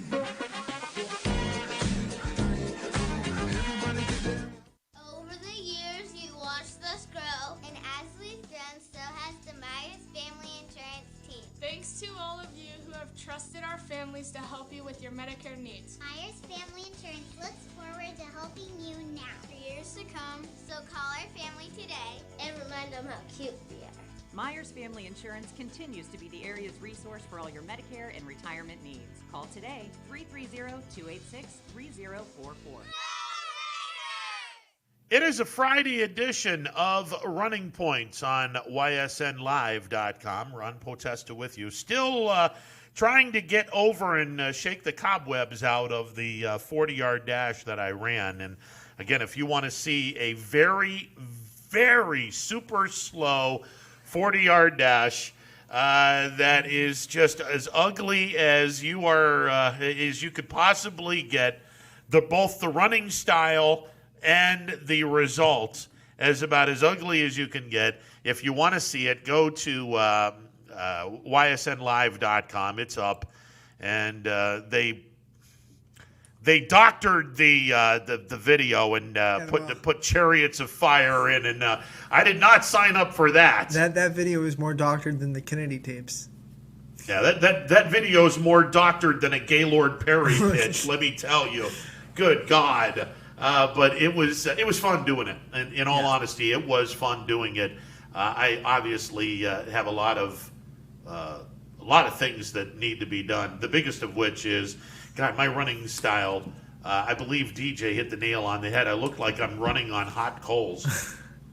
I like Quinn's comparison to Deion Sanders doing the high stepping. You can just roll with that comparison and retire. Well, I run like Deion Sanders. Yeah, I run like Deion. Yeah, in the last 10 yards going into the end zone, I run like Deion. Yep. I have no idea what the hell I was doing. I was just trying to run as fast as I could and just go. Yeah, that was ugly. That was really, really ugly. When was the last time? Before that, when was the last time you ran a 40-yard dash? 20 years ago. Yeah, so there's going to be some rust, About 20, maybe longer. Right. And I was timed on a sundial back then too, so I think someone could have very easily eaten a 3-course meal and had dessert before I crossed the finish line today. That was ugly. It was really ugly. If you want to see a track star failure, go to YSNLive.com. Kids, do not run like me. Otherwise, you will be a loser in track and field. There's no two ways about it. You think any of your players will see that and kind of laugh when you tell them to run? Listen, they've already laughed at me for a number of reasons. So, but it's all good because, they know that I have the power of the whistle, right, and I can have them run sprints or what I call ladders. And I think this is a really cool exercise for basketball teams. You have the suicides, which we called quarter courts back in the day, where you baseline, foul line, baseline, half court baseline, other foul line, baseline, baseline, baseline. No, this one's even tougher. This one is called a ladder, where you start. You go to the foul line, you extend out to the end line, go down the end line, come across the baseline, go up to the half court, go to the half court line, extend out to the end line, run the end line down to the baseline, run the baseline into the middle, go up to the third. So you're essentially doing... You lost me. Okay, you know how you have the end line. The end line. Hang on a second. We're about to do Mr. Rogers' Neighborhood here, and I'm about to really, really make things suicides were simple. Interesting. We have a phone call. Hang on a second, and that and this, we got and a the half court line. Let's go to the phone lines first. Thanks for waiting. You're on YSNLive.com. What's going on? Hi, Ron. Tony, how you been, buddy? Tony, how's it going, brother? Oh, real good, real good. Hey, Sports coming back, it looks like. Fantastic. Yeah, I'm actually umpiring an 11U game tonight at Pemberton. 4 more 11U games tonight in Austin, or Saturday in Austintown, and then at my 14U games at Scene on Sunday. Now, is this the first of the youth games that you're getting to? My son's season washed out, so. Yeah. This is the first for us. Fantastic. Hey, a question. Any local draftees? I know the Major League Draft just happened. The furthest or the closest we got, there was a kid from Western PA that was selected in the first round by the Cincinnati Reds. I think St. Ed's had a draft. And St. Ed's had a draft pick in there as well. So those were the two closest that would be considered area in a 5-round draft. Interesting. That's you'd assume a lot more than that, but it's a rarity. You're in rarefied air. You get drafted, aren't you? Oh, no question. And especially in a 5-round draft, which I was not too happy with. But given the circumstances that the owners are losing money, the 5-round draft is probably makes sense. Now, next year, they're talking about a 20-round draft, which I think is just absurd, but it is what it is. Now, you say a 5-round draft, but aren't there some kind of compensatory picks and stuff? So what, maybe 175 kids? There were some compensatory picks in the first and second round. You are correct in that. So on an average, you're looking at what, 3 kids per state on average? That's crazy. Yeah, and we're not California and Arizona where they have weather to play year round. Yeah, exactly. And I think Ohio had 2 kids. I want to say 1 college and 1 high school. They might have had a 3rd. But in a 5-round draft in a cold weather environment, yeah, that's not bad.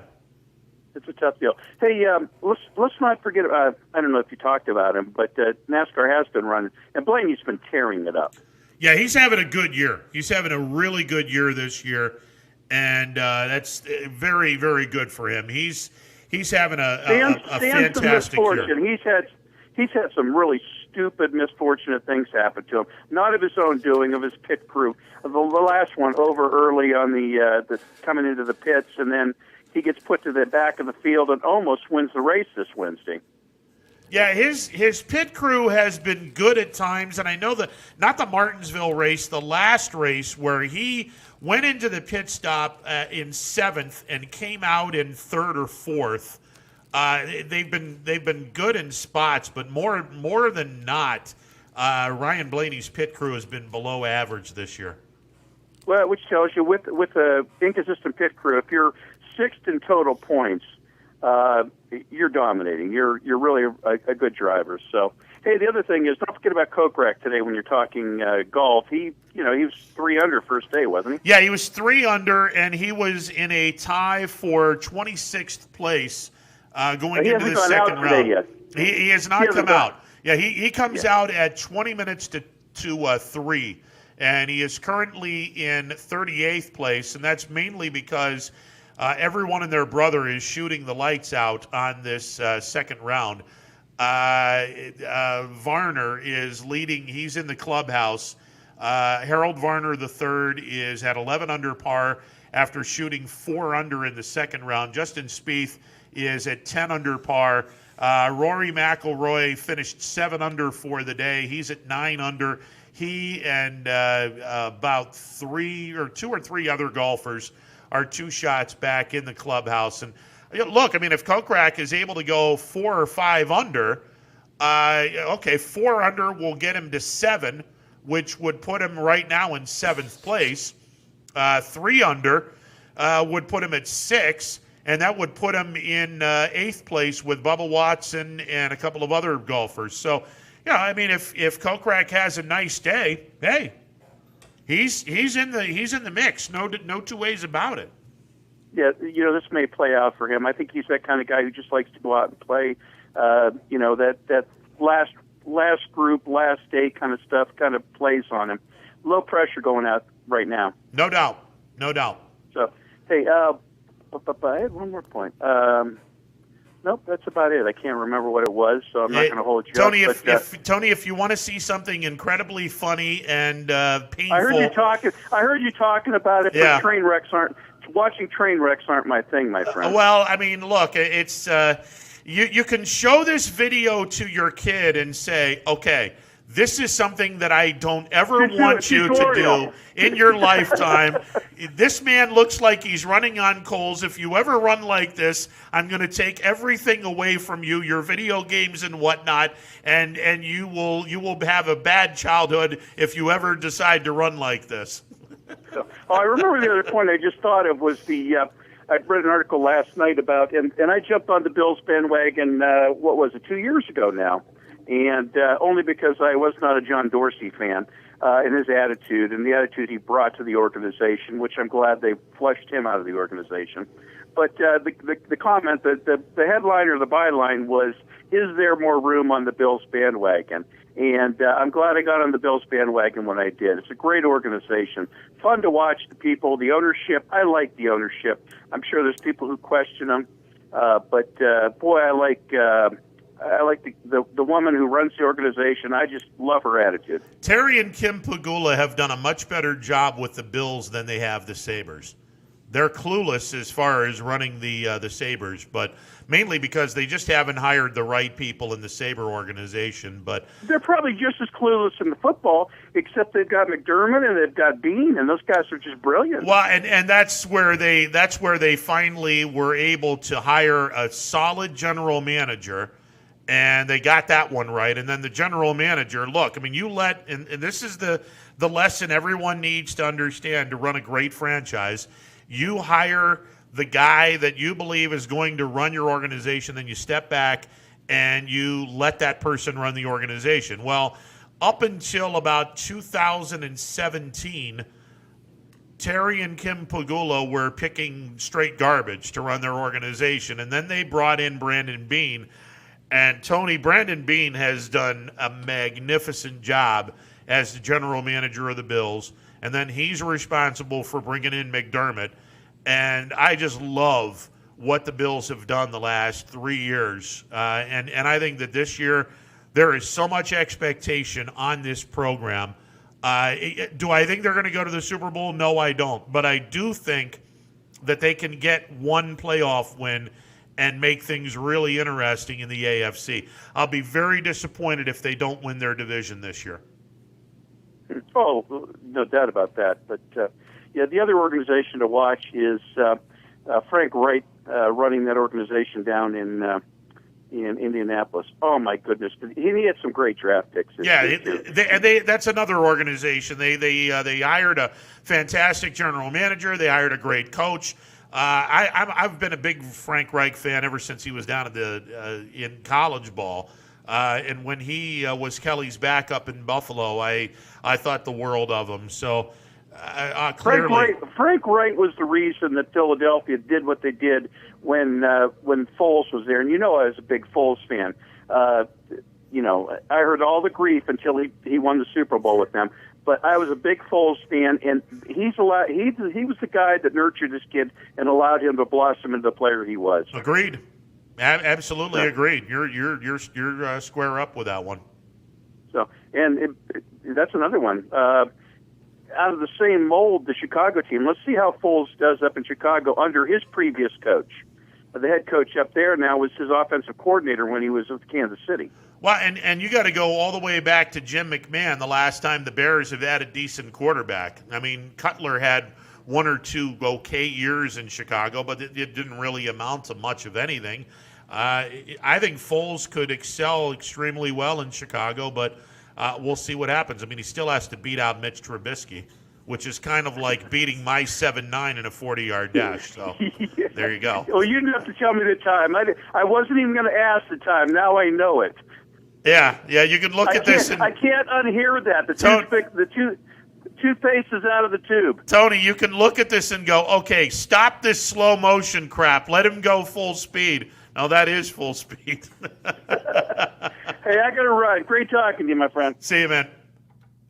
Oh, God. Horrible. Just horrible. That's a good thing I can make fun of myself. You better be able to. I mean, if you can't laugh at yourself, you'll never be able to laugh at others. So I've been laughing at myself for the longest period of time. I got news for you. All right, let me see if I can finish. I saw in the middle. If I another can phone finish call. this, and then we will go from there. These callers keep interrupting. Yeah, I know. Yeah, Dan Bertolini is on the line. We better answer this. The head coach of the YSU baseball program, Dan Bertolini, will now join us. Skip, what's going on, brother? How you doing, sir? Well, I'm doing a lot better now that I'm not running a 40.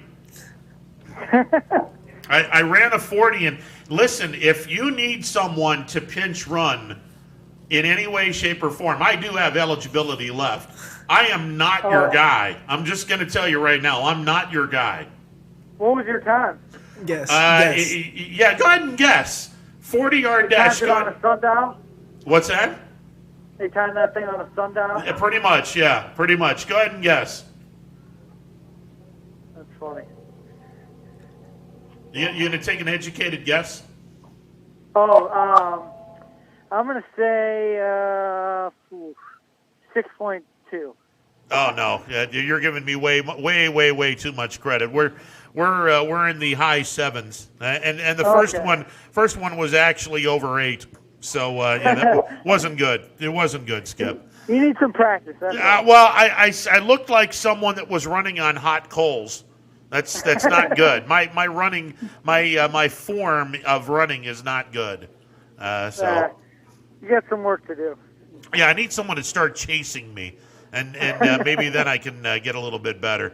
Hey, we were talking earlier on about the MLB draft, and it was down to 5 rounds, and just the nuances of high school and college kids getting selected into the MLB draft, and how they don't help the major league team until 2 or 3 years down the road. And then that morphed into the conversation of the wooden bat and the aluminum bat. And I have stated for a long time that I thought on the high school level, kids should be swinging the wooden bat. But they don't, because a lot of wooden bats would be broken on the high school level. But on the college level, especially Division I, I think that the kids swing the bat well enough where wooden bats could probably work and not have kids spending, or the university spending, a ridiculous amount of money.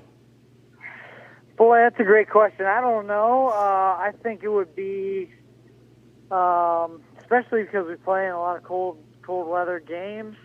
I mean, definitely the guys could swing wood. There's no doubt about it. I mean, they all play collegiate summer leagues with wood bats and are used to swinging wood. But, just say, for instance, a metal bat with steels or whatever you get through the university cost, $150. Just say, one good wood bat probably costs about, could cost $100. And you break that, you get expensive swings, especially expensive outs if you break a bat and got to go back to the dugout. So it's a fine line. I'm sure if you looked at major league teams and how much money individually those guys spend on bats, it's a pretty large number. Oh, I don't think there's any question about that. I was thinking the smaller bat companies that have made their hay in Major League Baseball. SaberCat Company comes to mind. Their offices outside of Canton. I know there is many other smaller mid-major type bats that have not really broken through consistently to the baseball viewer. I think that those companies would thrive in a big way if D1 schools were told, hey, you got to get rid of the aluminum and go wooden bats. Yeah, I would agree. I think it's just like anything else, though. Then you're creating some of the haves and the have-nots. You create teams that can afford to pay X amount of number for the really expensive, better quality wood bats. I'm not saying that some of the smaller companies don't have good quality, but the chance of you being able to get them is fast. There's just a lot of questions. There's a lot of questions that go into it, so it'd be interesting. I don't know. Right now everyone can buy the same bat. Everyone's on the same level playing field. with the bat quality. Everyone swings a couple different brands of bats, and it's the same price for everybody. So it will be an interesting conversation. I mean, if they switch to wood, I wouldn't be upset, but I definitely think there's positives and negatives to both of those situations. From a hitting coach's perspective, how would the coaching and the technique and the form kind of change if you said everyone's going to swing a wooden bat now? Do you think you would have to make some subtle changes in your hitting coaching technique? No, not really. I think if you can hit, you can hit. I don't know if it really makes a difference. If you hit the barrel with a metal bat, you're going to hit the barrel with your wood bat. So I think you'll be just fine. I mean, they really have tried to dumb down the metal bats as much as they can to make them as close to wood as they can. This isn't like it was, probably 10 years ago when they had the BESR bats where the ball was coming off the bat at X amount of speed and carrying it extremely far distance. They've really taken them down a notch and made them a lot more like wood. The manager of the YSU baseball program, Dan Bertolini, joining us on a phone-in Friday edition of Running Point. The Horizon League gets 2 more teams coming in beginning July the 1st. One of those teams has a baseball program. Talk a little bit about the Purdue-Fort Wayne baseball program, and which now makes 7 of the 12 teams in the Horizon League, with Robert Morris and Purdue-Fort Wayne coming into the fold. 7 of the 12 teams will now have a baseball program. Yeah, it's great to add another program to the Horizon League. IPFW is a team that's not far away. It's an easy drive. It just adds more competition. It changes our schedule definitely. Significantly, because now we go back to you play everyone 5 times now. So you play 1 3-game series against your opponent. The second time you play, you just play a doubleheader, and those weekends are split up between Friday, Sunday, Friday, Saturday, Saturday, Sunday, depending. So you play 2 different teams, 2 different days, and sometimes it can be in 2 different places. So it definitely makes it a little more challenging. But you always want. It's always better for the conference when you add more teams. And IPFW is a team that I think is gotten better and better, and add depth and make our conference better. When you hear that 7 out of 12 teams have a baseball program, not just as a coach, but as a baseball fan in itself, does that kind of frustrate you that there are 5 teams in the Horizon League that don't carry a baseball program at this point? And what are kind of the steps to seeing that growth and trying to get some of these baseball programs started up in some of the Horizon League schools that don't have it? Well, yeah, I mean, it's definitely frustrating. You feel like, everyone should have a baseball program. It's America's pastime, and it's, I think it's a great sport. It also generates revenue for the university through tuition with 35 players on the roster. So there's a lot of positives to having baseball. During this current economic climate and with COVID and everything else that's going on, I think it's going to be a little bit of time before schools are ready to start adding any kind of sports programs, let alone baseball programs. So, but yeah, you'd hope that other teams in our conference, Cleveland State, would think about, potentially bringing it back at some point. And Robert Morris being able to bring that back. I know Detroit had a baseball team at one point, so Green Bay is going to be a tough draw up there. It's a little cold up there to have baseball. Really, only Milwaukee's the only Division I program in Wisconsin. So, yeah, I mean, you want the more baseball, the better, and I think it's a great sport for all the universities that have it. Dan Bertolini, our guest. Skip, a couple of things before we let you go. In normal circumstances, obviously, we would be pretty much ending the college baseball season at this point, except if you were in Omaha, you would still be alive. The Super Regionals would either be this weekend or the start of the World Series would be this weekend. For YSU, what would a normal circumstance be for you? And when do you guys start working on your 2021 schedule? Because, and let's face it, Skip, if I'm going to be the voice of the YSU men's baseball program, and I'm going to get rid of the jinx and all that other garbage, I want to know where I'm going this year or for next baseball season.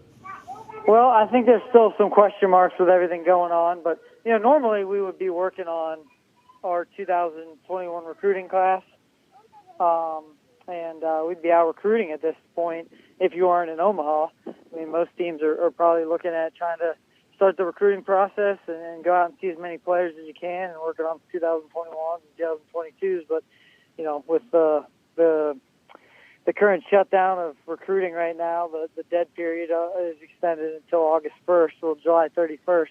So it's going to be much different watching video of players now instead of getting to see them live. But yeah, I mean, we're excited for our schedule next year. I don't want to give too much away, but there could be a trip to Starkville in the mix there.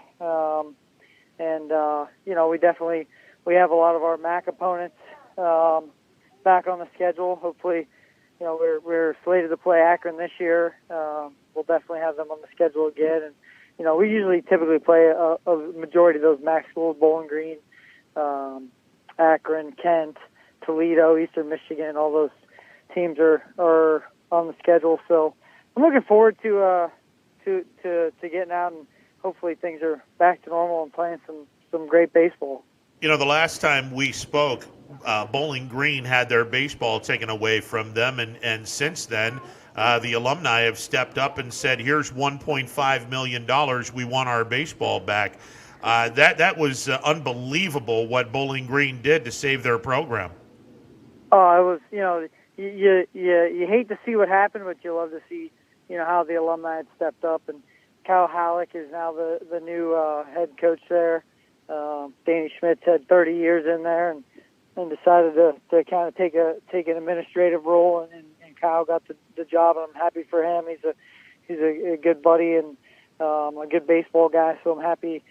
You never want to see a program, any of the teams lose a program, especially Bowling Green with good tradition and lots of big leaguers, and you just hate to see that would happen. So I'm happy that the alumni stepped up. I think that was amazing. I think they raised $1.5 million in about a week and a half. So, it's just amazing what people will do to help the program when they know that things aren't maybe in the right situation, or in their case, getting taken away. It's just nice to see people step up and keep baseball programs alive.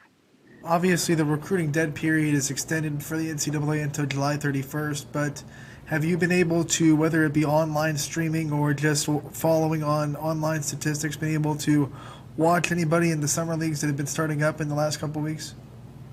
Yeah, with social media now and live streaming and everything else, you're able to catch at least some parts of a lot of the players' games. And like we've talked before, the 2021 class is really, you feel really bad for them, especially at this point with the recruiting dead period being extended. So trying to be able to see some of those guys on video and get to know them a little bit, talk on the phone. But there's just not a whole lot. It's just such a weird time. You're used to. It's hard to really. I mean, you can see sort of. It's different than football or basketball, and you can watch game tape. It's hard to watch game tape of a baseball game because you might not get one ball hit to you, and you might walk 3 times and not even get a pitch to hit. So it's very difficult to watch some game film. You're catching highlights and clips, but it doesn't give you the whole picture of the type of person, the type of player, how they carry themselves on and off the field. It's going to be a big difference, but this is the new normal for right now. So we got to try to find a way to make the best of it. Well, I know you're going to be seeing a lot of 18U and 16U games at Scene, and I'll just let you know that on Field 1, I'm going to be broadcasting games Tuesday and Thursday, and I'll always have an extra set of headphones, and it's your invite. Whenever you're at Scene on Tuesday or Thursday, and you want to come up into the booth and help me do a game, you are more than welcome, sir. Well, I appreciate that. I would love to. I'm going to have to wait until August 1st to be able to do that because the way things are set up. But I would, believe me, I would love to be down there all the time watching, being out recruiting. I think everyone around here would love to do that. But I'd love to call a game with you if they're still playing in August. I'll take you up on that offer. Wait, now let me ask you: could you go to a game as a fan, or would that be a violation? No, that's a violation. Wow. Interesting. Yeah, there's no real designation between being a fan or watching players and recruiting them. It's just, there's no way to differentiate between what you're doing and your intentions of being there. So, yeah, you can't really any high school age, any potential student athlete, PSA, you can't be out to watch them play. So anybody that's in high school currently, you cannot watch play baseball until July 31st. That's tough.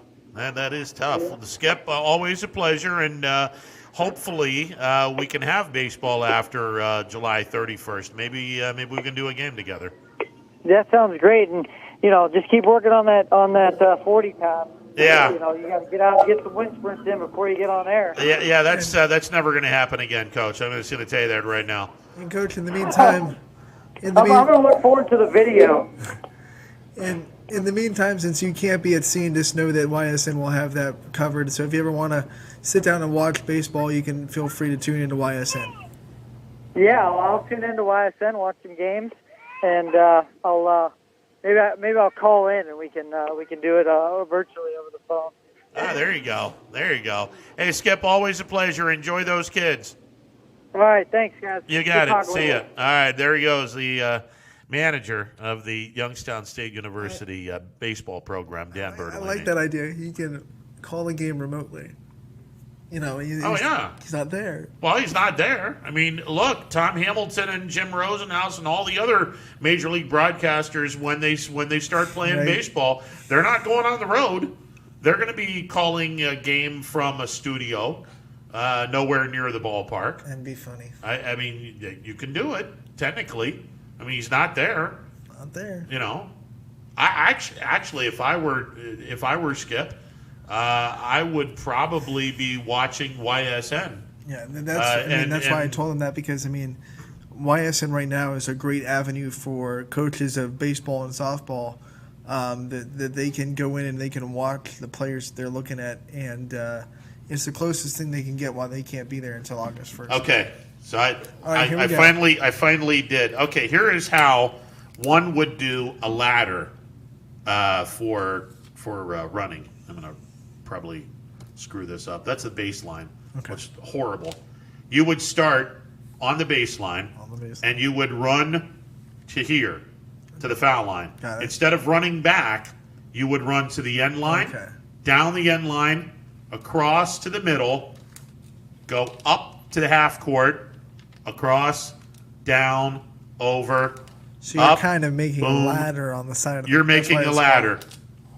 You're making a ladder. Now, is it harder to do that with a big group of players since you're turning more and it's hard to kind of keep, with suicides, you're all on a single file line. So and in a suicide, and let me turn this around. In a suicide, you would go baseline. Let's see if I can. This is horrible. You would go baseline to foul line and back, to half court and back, 3/4 back, baseline. With a ladder, you're going up, over, down, and then back to the middle, up, over, down, and you're basically forming a ladder. You're running a lot more than you are if you're doing a regular suicide. I'm guessing you have half the kids go right, half the kids go left. Yes. Another idea, when they go from side to side, every now and then you can have them shuttle step to the sides to work on their defensive slidings and then run.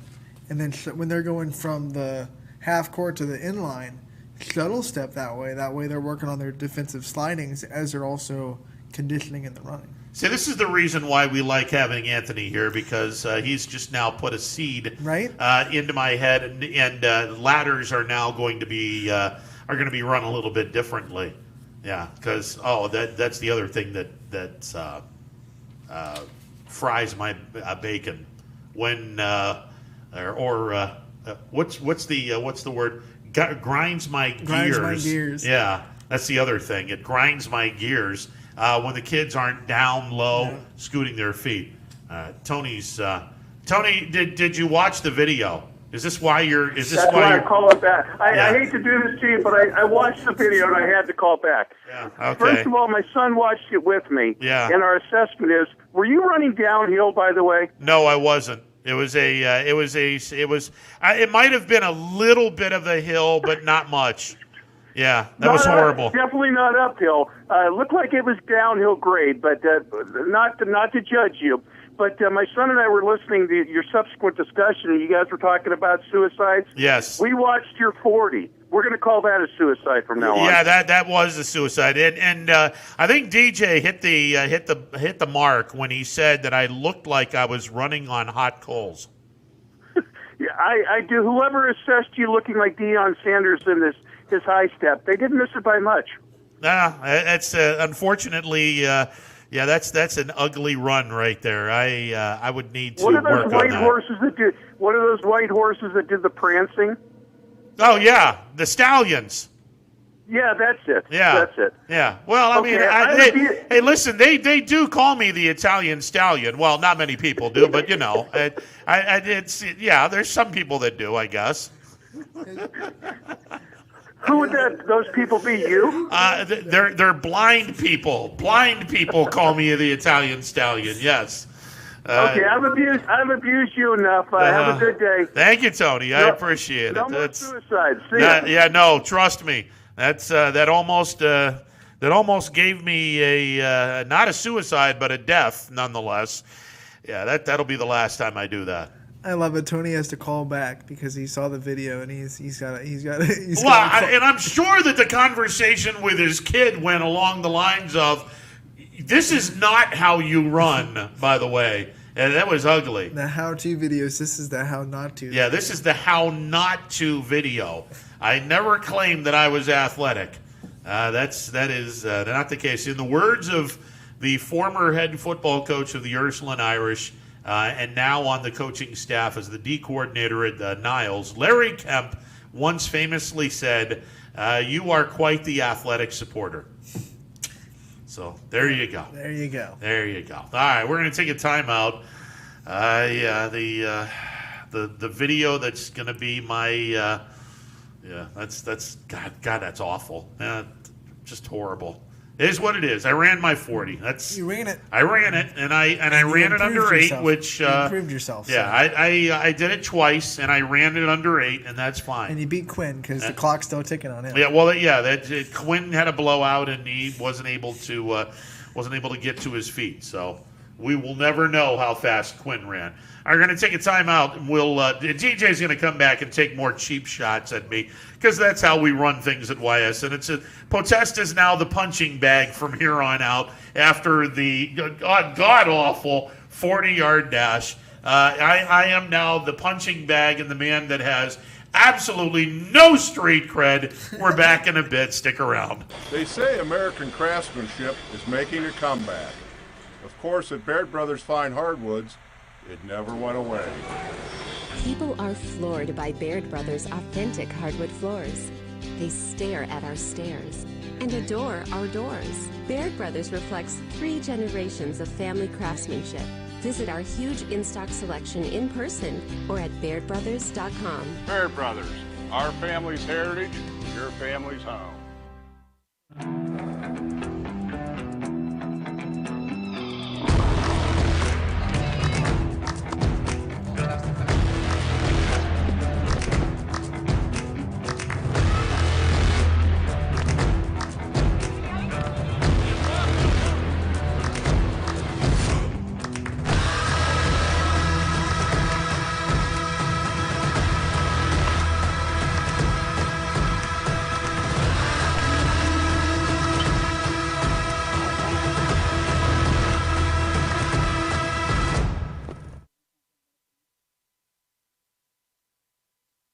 Planning a project around your home or rental property? Trust the electrical service to the local experts with 62 years of serving the Mahoning Valley. Joe Dickey Electric is your local go-to source for responsive, reliable residential electrical work. From everyday maintenance and repairs to new installations, electrical upgrades, and safety inspections, no job is too big or too small. Call Joe Dickey Electric today, 800-549-3976, or visit DickeyElectric.com. That's DickeyElectric.com. Myers Family Insurance knows the importance of a great team. Our team continues to grow to help you with your Medicare and retirement needs. The annual election period is here, so it's all hands on deck to make sure your plans still meet your needs for 2020. Call us today. All right, it is a phone-in Friday edition of Running Point, Running Point. Yeah, there's a great title to this show. Running Point. Yeah, I was running all right. Good God. 330-886-0813. We'll never do that 40 ever again. You said you wanted a third. You demanded another one. Well, I mean, I only want to do it if and when I can ever learn how to properly run. Because that wasn't running. That was... That looked like you hit the nail on the head. It looked like I had hot coals on my feet. I liked Quinn's assessment of Deion Sanders. I did like that one. I did like the Deion Sanders assessment. I thought that was pretty good. Well, I wasn't high-stepping that much. We slowed it down a little bit. Right. The problem was, Ron, and again, there's a lot of people out there that are chiming in. But somebody messaged and said, did you slow it down, or what happened? Because there's not much difference between the slow-mo and the real mo. Exactly. There isn't much difference. You could have sat back and said, "Oh, this is in slow motion." Well, no, actually, it isn't. How about, I did hear you say that you thought it was uphill. There's no way that's uphill. No, I didn't say uphill. You said there's a little bit of a hill there. Yeah, it was downhill. Oh, it is. Tony said. Okay, Tony said it looked like it was a little downhill. I said there might be a little hill there. Okay, I thought you meant it was. Oh, no. It might be slightly down. It is downhill. Like you're it going. Isn't? Okay. Yeah. Because it's right that next to might be this. another reason why I ran like that. I'm trying to grasp at straws. I know you are. It's just whenever you learn to run, 55 years. What a god awful performance! Good Lord, it was awesome. It was fantastic. Oh yeah, I mean if you want to look at track bloopers. No, but you know what? You got out there and you did it. I mean, how many people would honestly get out and do that in front of everybody, in front of the world? Yeah, well, there you go. So kudos to you. Yeah, maybe another 20 years when I'm 75, if I live that long, and YSN is a nationally known commodity. And we have better insurance. And we have better insurance, yeah. And maybe a 35-year-old hot woman that is more than willing to offer CPR. Maybe I would, yeah. I got to put this out there. You still beat Quinn. Because Quinn's well, that's time, true, because we don't know how fast Quinn moves. Actually, we're going on 2 weeks right now. Well, there you go. So there you go. So good on you. And that won't be the first time that we beat Quinn. And you did. I mean, especially if we have, if I have the JV, boy. it won't be the first time he loses to me. So there you go. We might have to broadcast a JV game between Latonia and Liz. Just for that. That's not. That's. I mean, we'll see where we'll mic it up. We'll see where I wind up. Get the level up on. I want to mic it up. We'll see where I wind up. If I'm back in junior high, that's all right by me too. Will you do a level up either way? Oh God, yeah. Okay. Yeah, I'll have a fun time with that. I mean, barking out instructions and I have a feeling the other kids won't have a fun time with that. Oh no, they will. Trust me. Yeah. And Anthony said, "Are you afraid the kids are going to look at this and make fun of you?" I said, "Shh, they made fun of me during the season. As I mean, it is what it is." But I told him, I said, "You can go as far as you want to go, and then when you piss me off, I got this whistle that I can blow the whistle and have you run till you puke." Yeah, that's it. And that's where I have. I would actually use this as a tool and say, if you run everybody on 40-yard dashes, if anybody comes below your time, you're out. You're out. Yeah. If you run like this, I don't want to have you on my basketball team. That's not going to happen. Are you legitimately sore? My hip is sore. All right, so he's going to be in trouble on Sunday. Yeah. I hope you don't have any plans this week. I'm umpiring a game tonight, 4 games on Saturday, and 2 games on You're Sunday. Toast. And I checked it. I am 99% sure the game that we're broadcasting, that I am broadcasting, is a game you're umpiring. So we will have play-by-play commentary, and we will also have play-by-play commentary of Ron Potesta waddling to... There won't be any waddling going on. I'll put a 10 right on it. I'll put a 10 that by the time you get to that game tonight, you are going to be hurting. There will be no For waddling. certain. There will be no waddling. I'll You're gonna be like this. I'll conceal my inner wound. I'll conceal it. We heard you over there. We're 20 feet away. We heard you go, oh, my hip. Like, how are you going to conceal that? It's all good. No way. We'll be fine. I'll make my, and again, for those that just don't toss number 19. That's all I ask. For those that wonder where the base umpire is, when there's nobody on base, the first base umpire is about 10 feet, 15 feet behind the first base bag, straddling the line. And if there's a ground ball in the infield, you got to move to a place where you can see the ball, the glove, and the base all at the same time. I will get there and not limp. I will get there and have the out call or the safe call, and there will not be a problem.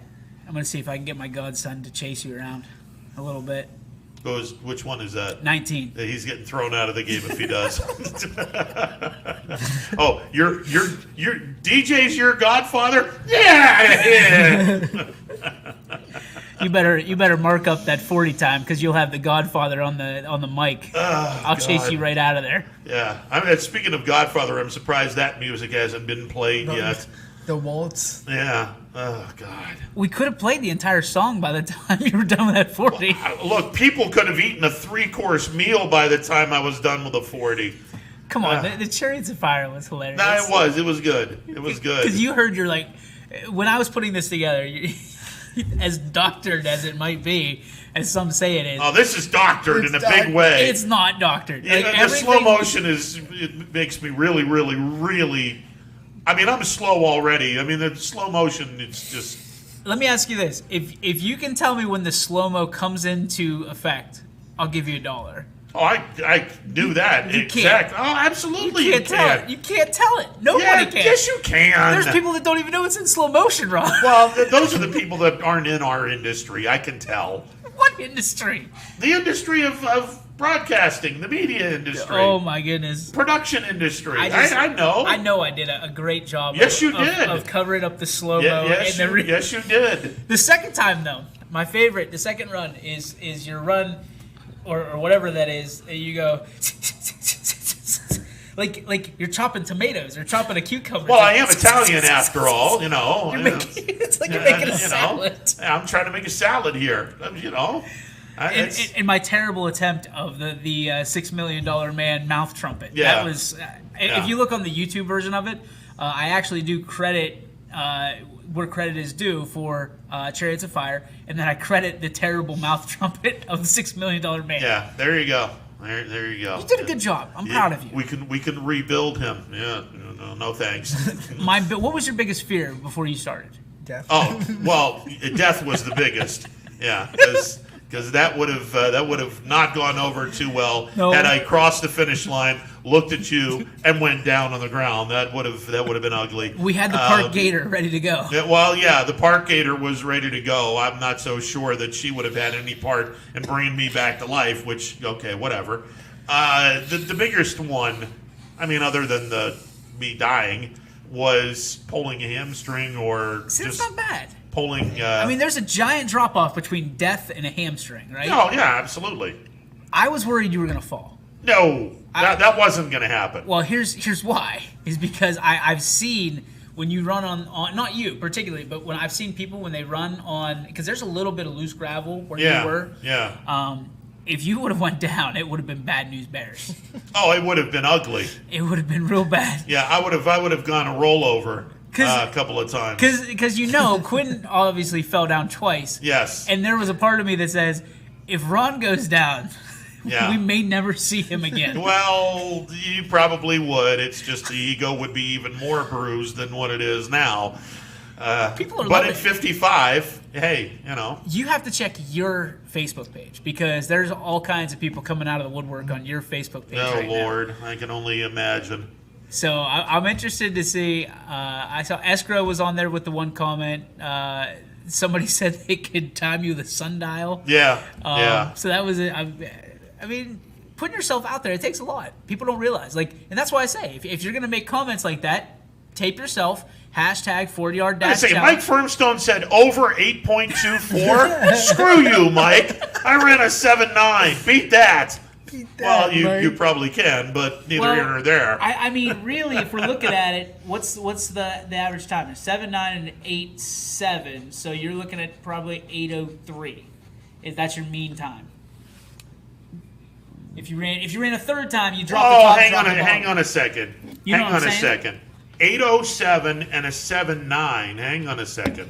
I think I did less than a... to 8.3. 8.07 divided by... 8.07 divided by 2. Or was it 8.03, I should say? No, it was 8.07. Yeah. Plus 7.9 divided by 2. 12... what the hell? No, it's under 8. The mean time is under 8. The average time would be under 8. I'm almost positive, divided by... Paul Munson just throwing out a GoPro. 15... What would it be? 15.97 divided by 2 is 7.985. So I'm under 8 on the average. All right. I just did the math, too. I mean, there's, 120 feet in 40 yards? Correct. Yes. So he went about 15.2 feet per second, if you do the math right. See, okay. This is the reason why we have Anthony here, to make me feel good. If you convert that, that's about 10.3 miles per hour. So now, Ron, all of a sudden, like sabermetrics.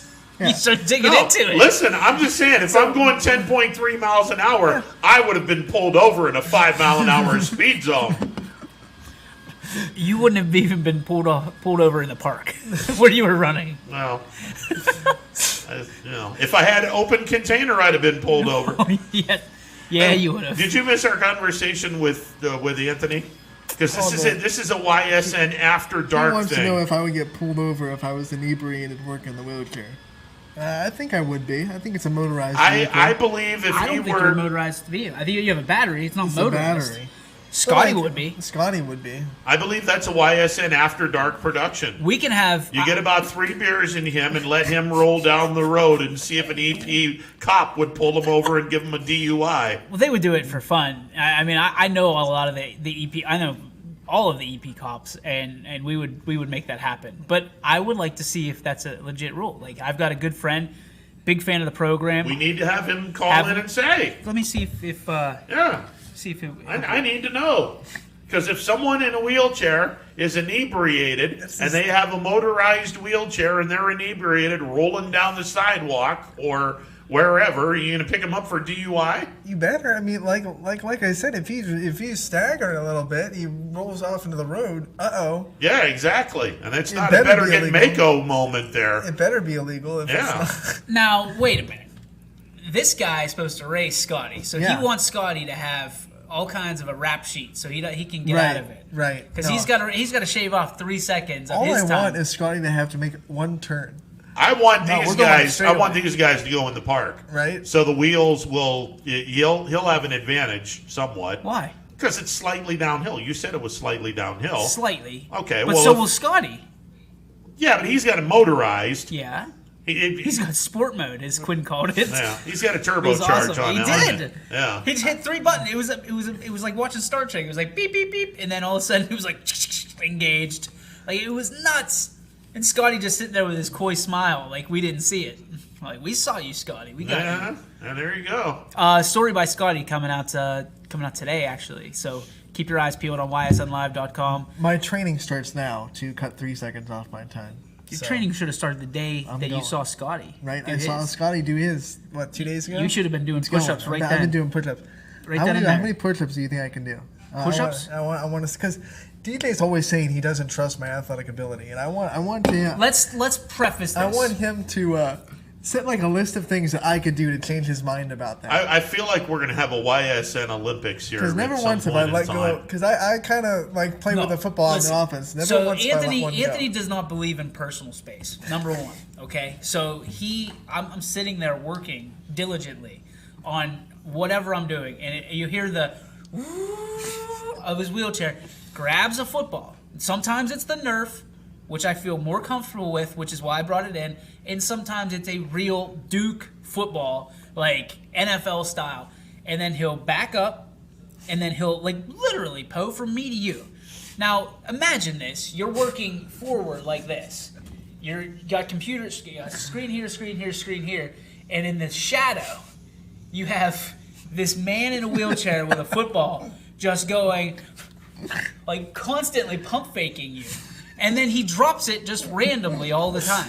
I don't drop it, like in a sense that I have a hold of it. It falls off my lap if I set it down to use the phone or something. This folks, is just a very small percentage of the chicanery that goes on here. I'm just saying.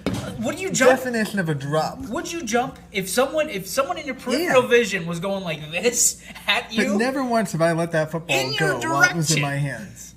Never once. No, you haven't. But I've also seen the great athlete in you first off, when you cough and you spit all over everything. It's nothing to do with athletic ability. There's an athletic ability to just go like this and cover your cough. But I've seen you put a football on your lap and go to save it, and it goes 10 feet the other way. It rolls off my lap, but I don't have possession of it with my hands, so it's on a drop. Yeah, I don't know if we need to talk to you about possession. Like the athletic ability, I'm not saying that I don't trust you as an athlete. I'm saying, Poe, that it scares the bejesus out of me when I'm trying to focus and concentrate, and I've got someone who constantly like pump fake it, and it's not like it's like a Roethlisberger pump fake, like full blown pump fake. Holds the ball, don't know how, but I know one day when I take he's got pretty nice sized hands. When I least expect it. Then it's going to get let go, and the point of your head's going to get there goes. Going to smack you between the ears. And then the CEO dies of blunt force trauma. There you go. Due to athletic ability. Yeah. And Anthony gets charged second-degree murder. Cause of death: football between the eyes. Yep. There it is. There it is. So let me push-ups. If I kill you with a football, that's a pretty good throw in my book. Wow. There's a couple ways to take that right there. Not like it would. Let's change the narrative. If I kill you with a football, I feel like Perry Mason should be entering this building right now. Did you guys hear that? Yeah. Gong gong. I think that was a threat of some sort. That's what I'm saying. I think your friend should be coming in here and hauling his ass out of the studio and into jail. You made a threat to our leader here. Good Lord. That's incredible. Good night. What's wrong with the hell's wrong with you, Anthony? You threaten this man with death on a football?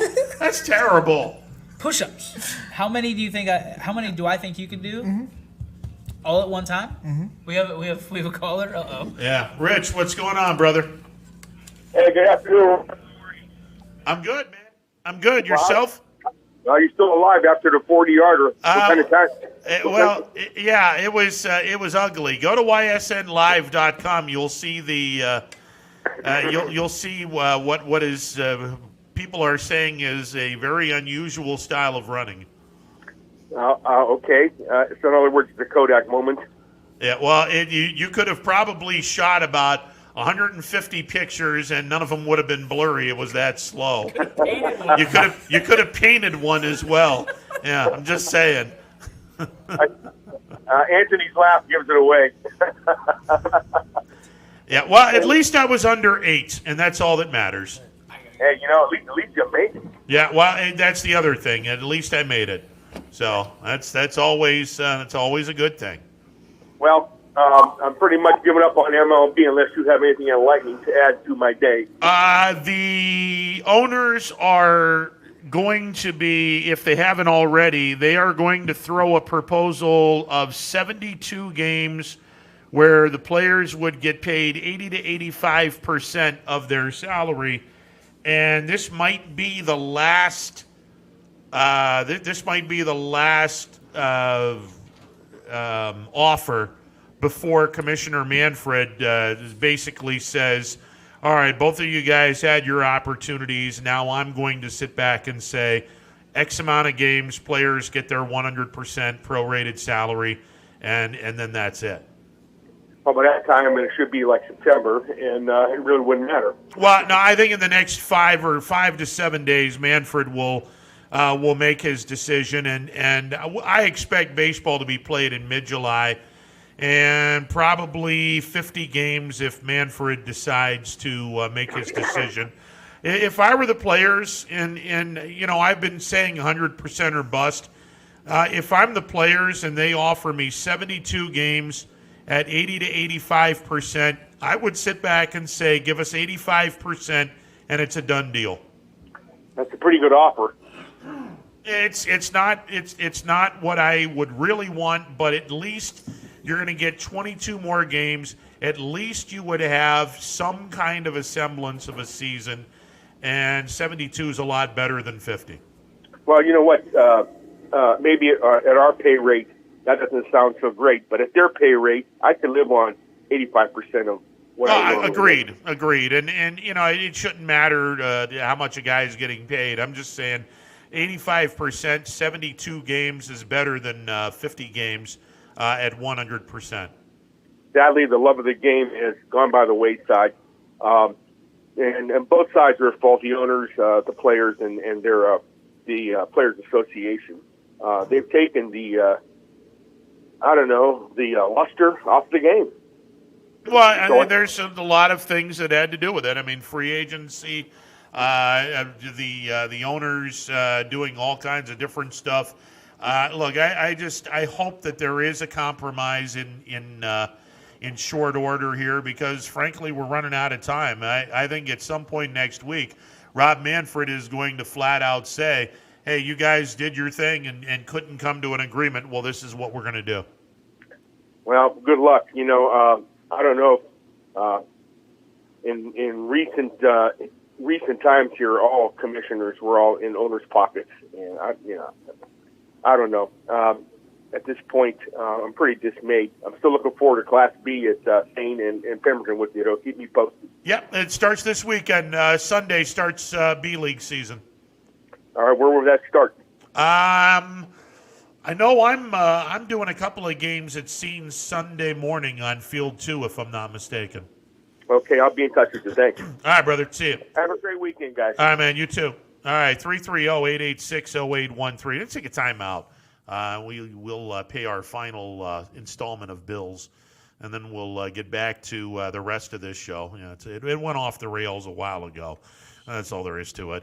We're back with more. It's a phone-in Friday edition of Running Point on YSNLive.com. Hey, my Ohio friends, it's Mike Ditka, and I know great talent and heart when I see it. I can tell you from firsthand experience, there are average real estate agents, then there are true champions. Kelly Warren is one of those champions, and you have her right there in your own backyard. Kelly outmarkets and outsells every agent in the Mahoning Valley. If Kelly can't sell your home at a price and deadline you agree to, Kelly will buy it. Get your home sold. Call Kelly Warren today at 717-2689 or go online to kellysoda.com and start packing.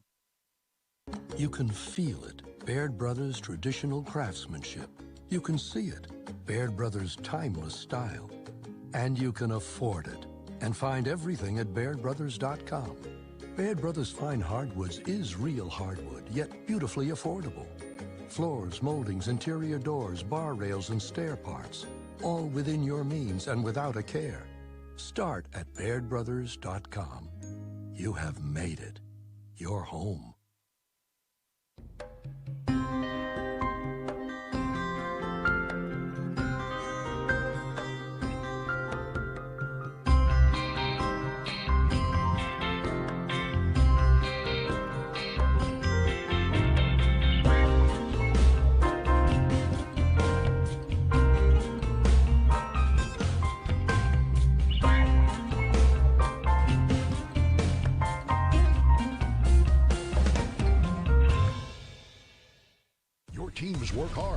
give it all they've got. Well, so does ours, because 21 Sports and YSN give you extra effort when covering local sports. 21 Sports and YSN, winning coverage of our Valley's teams.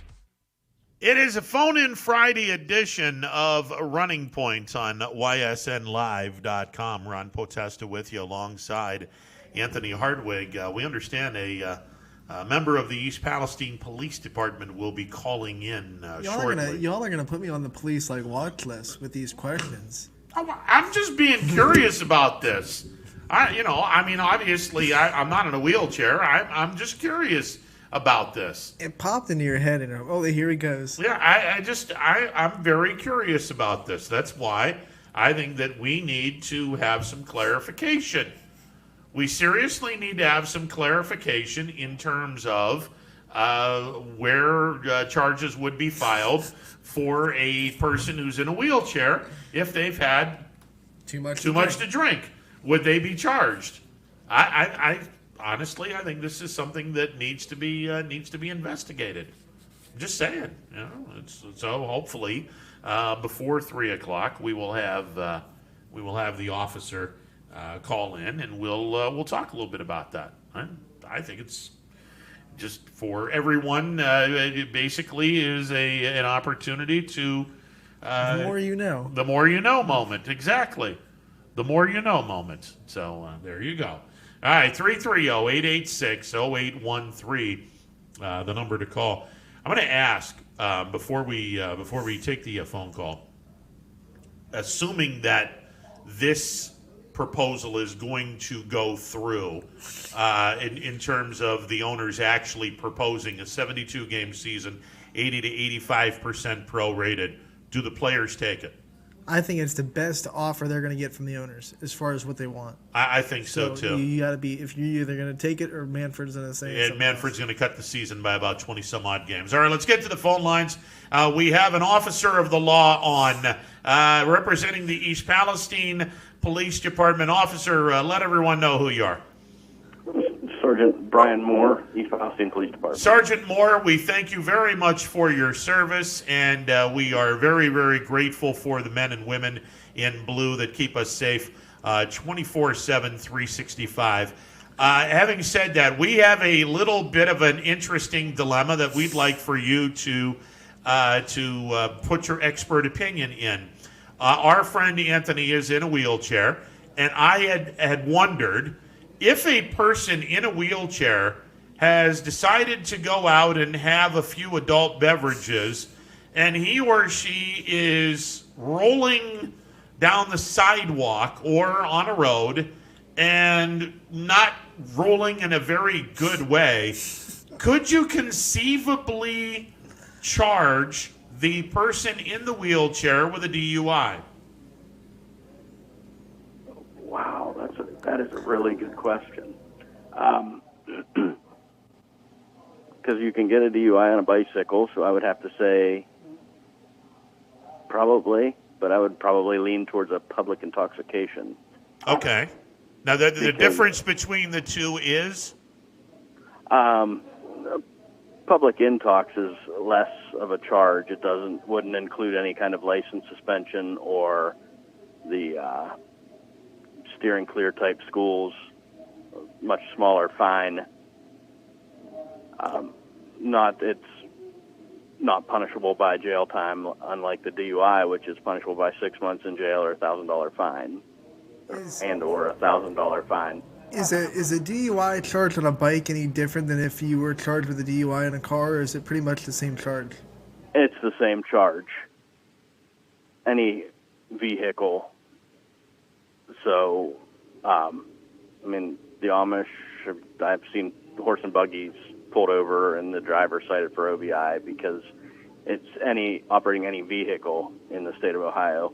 But I don't think a wheelchair could be considered a vehicle in this case. What if it's one of the motorized wheelchairs or like a power chair that could, you're not manually pushing yourself? That's a very good question and one that I have not encountered. Thankfully, thank God for that. Because thankfully the beer drinker that Anthony is does not have a motorized scooter. So keep drinking your beer, and then there you go. So, but I would have to lean towards the public intox on the drinking and wheelchairing. Well, Sergeant Moore, thank you very much for clearing that up. That was the burning question on our minds on this phone-in Friday edition of Running Pointers. Is everything quiet today by and large?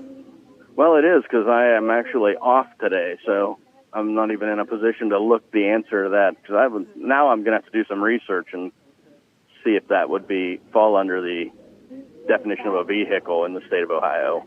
Well, be safe when you're at work. Again, we thank you guys so much. The men and women in blue having our backs 24/7, 365, and much appreciated on the call, sir. Thank you very much. You have got a great day. All right, there you go, Sergeant Moore of the East Palestine Police Department, basically filling in the blanks. When you rationally think about it, it's tough because bicycles and homage carriage, they're all street legal. Yes. Wheelchairs are not, obviously. Even Scotty's power chair isn't. That isn't street legal. Isn't because you can't be. Even Scotty can top out at probably 9 miles an hour. There's no way that can be on the street. So I'm faster than the wheelchair. Yeah. You're probably faster. Yes, I'm faster than a motorized wheelchair. Scotty's 40 was 14, so you were about 6 seconds faster than that, even on your worst time. So forget about Superman for a second. They call me Geriatric Man. So, but at the same sense, if you're using a wheelchair on a sidewalk or crossing the street, and you're not all there, you're putting other vehicles in danger, and you're putting yourself in a lot of danger. Absolutely, and if you're on a crowded sidewalk and you're intoxicated and you start running people over, I feel like that's got to be more than just a slap on the wrist public intoxication charge. That's just it's a gray line, and he was even baffled by it because. Well, one would assume. You know what I mean? But Anthony, one would assume if that wheelchair is out on the road, that's already a charge because it's illegal. So that's one. Well, you can cross the street. That's what I'm like. Yeah, but I'm talking about rolling down the road. Oh no, you're not allowed to do that. Yeah, so that's already one charge against you. Yeah. And then if you're under the influence, I got to believe they're going to nail you for a DUI because you're already being charged by having a wheelchair on a road, which you're not allowed to do. So, why did you do that? Well, this guy's drunk off his backside, and he decided to wheel on the road instead of run people over on a sidewalk. They can't make me walk a straight line, so I'm in that.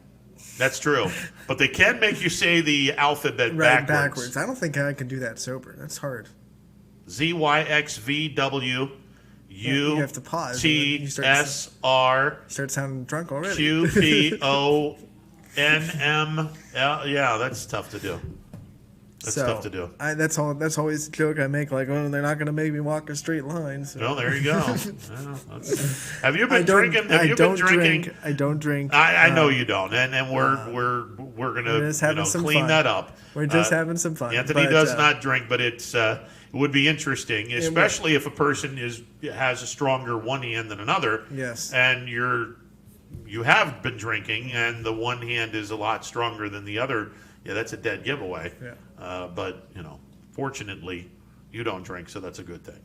But I wondered about that. So many thanks to Sergeant Moore of the East Palestine Police Department for clearing that up. Whether it's a DUI somewhat. or a public intoxication, very dangerous. If you're listening and you're of the people in wheelchairs, please don't do it. Yeah, don't do it. Just don't do it, please. That's no. The fact that it might not be a DUI is in no way saying that you should go and try it now. No, absolutely not. Absolutely not.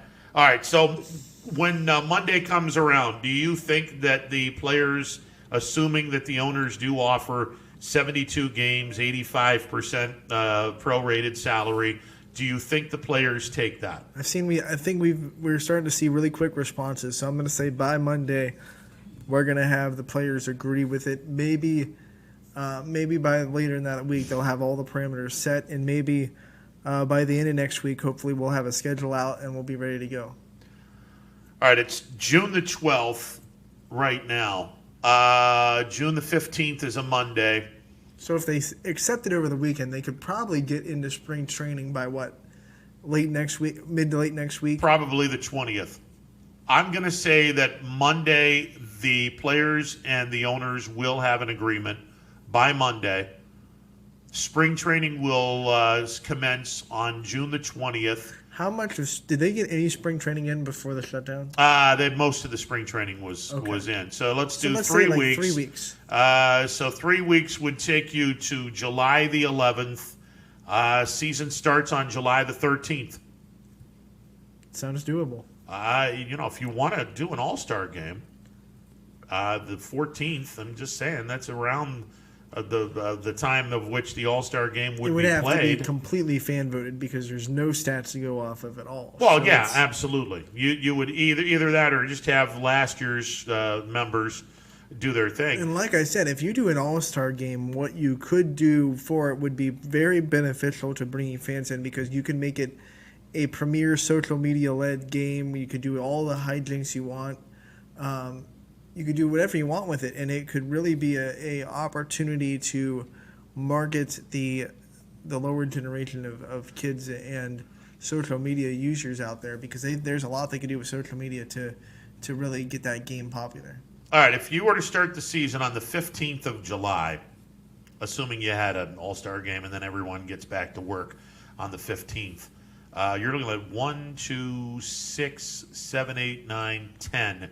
You would be looking at 10 weeks from July 15th to September 23rd. So that's 70. And then you would be looking at 4 more days, the Thursday, Friday, Saturday, and Sunday, to end the season on September 27th. That's 74 days. And let's say you can't have a 70-game season in 74 days. Let's say that what we talked about earlier, what if every Sunday is a doubleheader day? You'd have to have an off day somewhere, though. You have 10 weeks, so you maybe, one off day every 2 weeks? There would have to be... So maybe 5 off days in the season? If you have 4 off days, 70 games, 74 days, it's doable, but that's assuming that you have perfect weather. Yeah, right. Exactly. If you don't have perfect weather, then you have a lot of doubleheaders to be made up. 70 games in 74 days could work. It could, but it's a pipe dream a little bit. I mean, everything has to go right. They might have to accept the fact that if they want that many games, there's a possibility they won't end on time. If you start the season on the 13th, then you're looking at 70 games in 76 days. That's better. That's better. That's a lot better. But that's still a lot has to go right. A lot would have to go right. You are correct. But then you can also schedule a doubleheader, not every Sunday, but you could schedule doubleheaders to where, okay, you have 10 days between the two, so 70 games, 80 days, or in this case, you could be able to do 2 and 1. Here's the thing: 85% of 72 is 61-ish.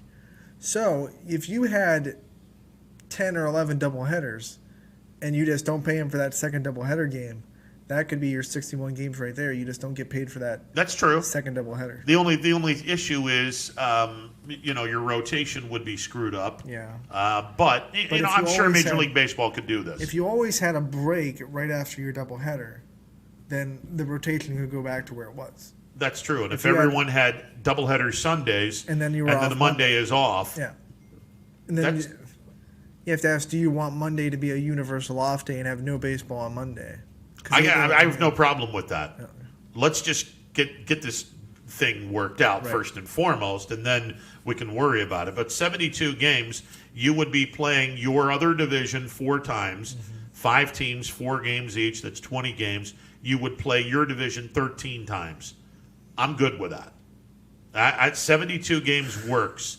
And as Greg Brown pointed out on Wednesday, that was, there are a lot of games that were missed in the 81 strike. this would not be that bad of a thing. It would be the little short of a halfway point of a season, but that's better than 50 games. Now, with the four games, do you think you like the idea of every 4-game series you do 2 in each ballpark, or would you just say, hey, 3 of those series are going to be home and 2 of those series are going to be away, and you're just going to stagger? Honestly, I think what would happen is if for your 13 games, you would have 2 3-game series apiece. No, I meant for the other division, like you're playing the National League. Well, in the National League, you're going to be playing a 4-game team. series, 2 in your place, 2 in their place. Exactly. Okay. Yeah, but the 13 games, you're going to have to play 7 in your place, 6 in their place, fine. or that's what they do. 6 in their place, 7 in they your place. They play 19, so there's no way that every year that it's not even. You play one place more. Yeah, someone is going to get more than one home game against one team. And usually it's because you get one more 4-game series than the other at your park. And in the AL Central, 13 times each, 4 different teams.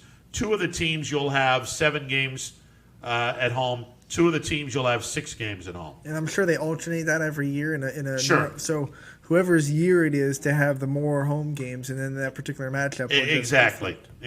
That's how they would do it. Now let's just come to a freaking agreement so we can. I like how it's been. This. It's been pretty fast back and forth, so we'll know pretty quick. All right, before we get out of here, and we are in overtime, and I swear to God, we should have an overtime sponsored, because Lord knows we got an overtime. Jason Kokrak birdies the first hole, so he's off to a good start. He's 4 under. The leader in the clubhouse is Harold Varner III. He is 11 under. Justin Spieth is 10 under. Rory McIlroy has 2 other golfers with him at 9 under, and Justin Thomas, who was Brian Tolnar's pick, is 8 under. He and Justin Rose are 8 under. Thomas is in the clubhouse. Justin Rose just birdied his first hole. He was one of the latecomers starting out. Your boy, he's nowhere to be found. He's cut. There's no 2 ways about this. Mr. Wade is done. Yeah, he's toast. That's not good. He finished 1 under for the day, 2 over for the tournament. No, he's toast. You're toast. Yeah, the cut line, as it were, right now, the cut line is 1 under. 2 under is 2 under gets you to the next round. 1 under gets you on a flight home. So he's toast. You're toast. Yeah, he's not gonna. It's not gonna work. Not a good for first week of picks for Anthony. Yeah, not a good first week at all. Jason Kokrak is on the second hole. He birdied his first hole, par 5, and hopefully, knock on wood, Jason has a good showing in the weekend. So there you go. Monday, we're gonna have sports to break down. Yay! All right, that's a first. And have a great weekend, everyone. I'm going to be in the Sandlots. I'm at Pemberton tonight, umpiring in Austintown on Raccoon. The 11 under 4 games on Saturday. I'll be doing the base umpiring, and then Sunday I'm at Scene Sunday morning doing 2 games, 14U, and one will be home plate, which is going to be behind the pitcher's mound, and then the other one will be a base umpire as well. So that'll be a lot of fun. That'll do it for the show. Thanks for the phone calls. Thank you very much to our guests as well. And many, many thanks to Sergeant Moore from the East Palestine Police Department and the men and women in the East Palestine Police Department. We continue to support you as we support all our police officers and firefighters and everyone on the front line. Have a great weekend, everyone. We will talk on Monday. If you want to laugh, go to ysnlive.com. My pathetic 40-yard dash, my pathetic running style, it's up, and I'm embarrassed. And we will talk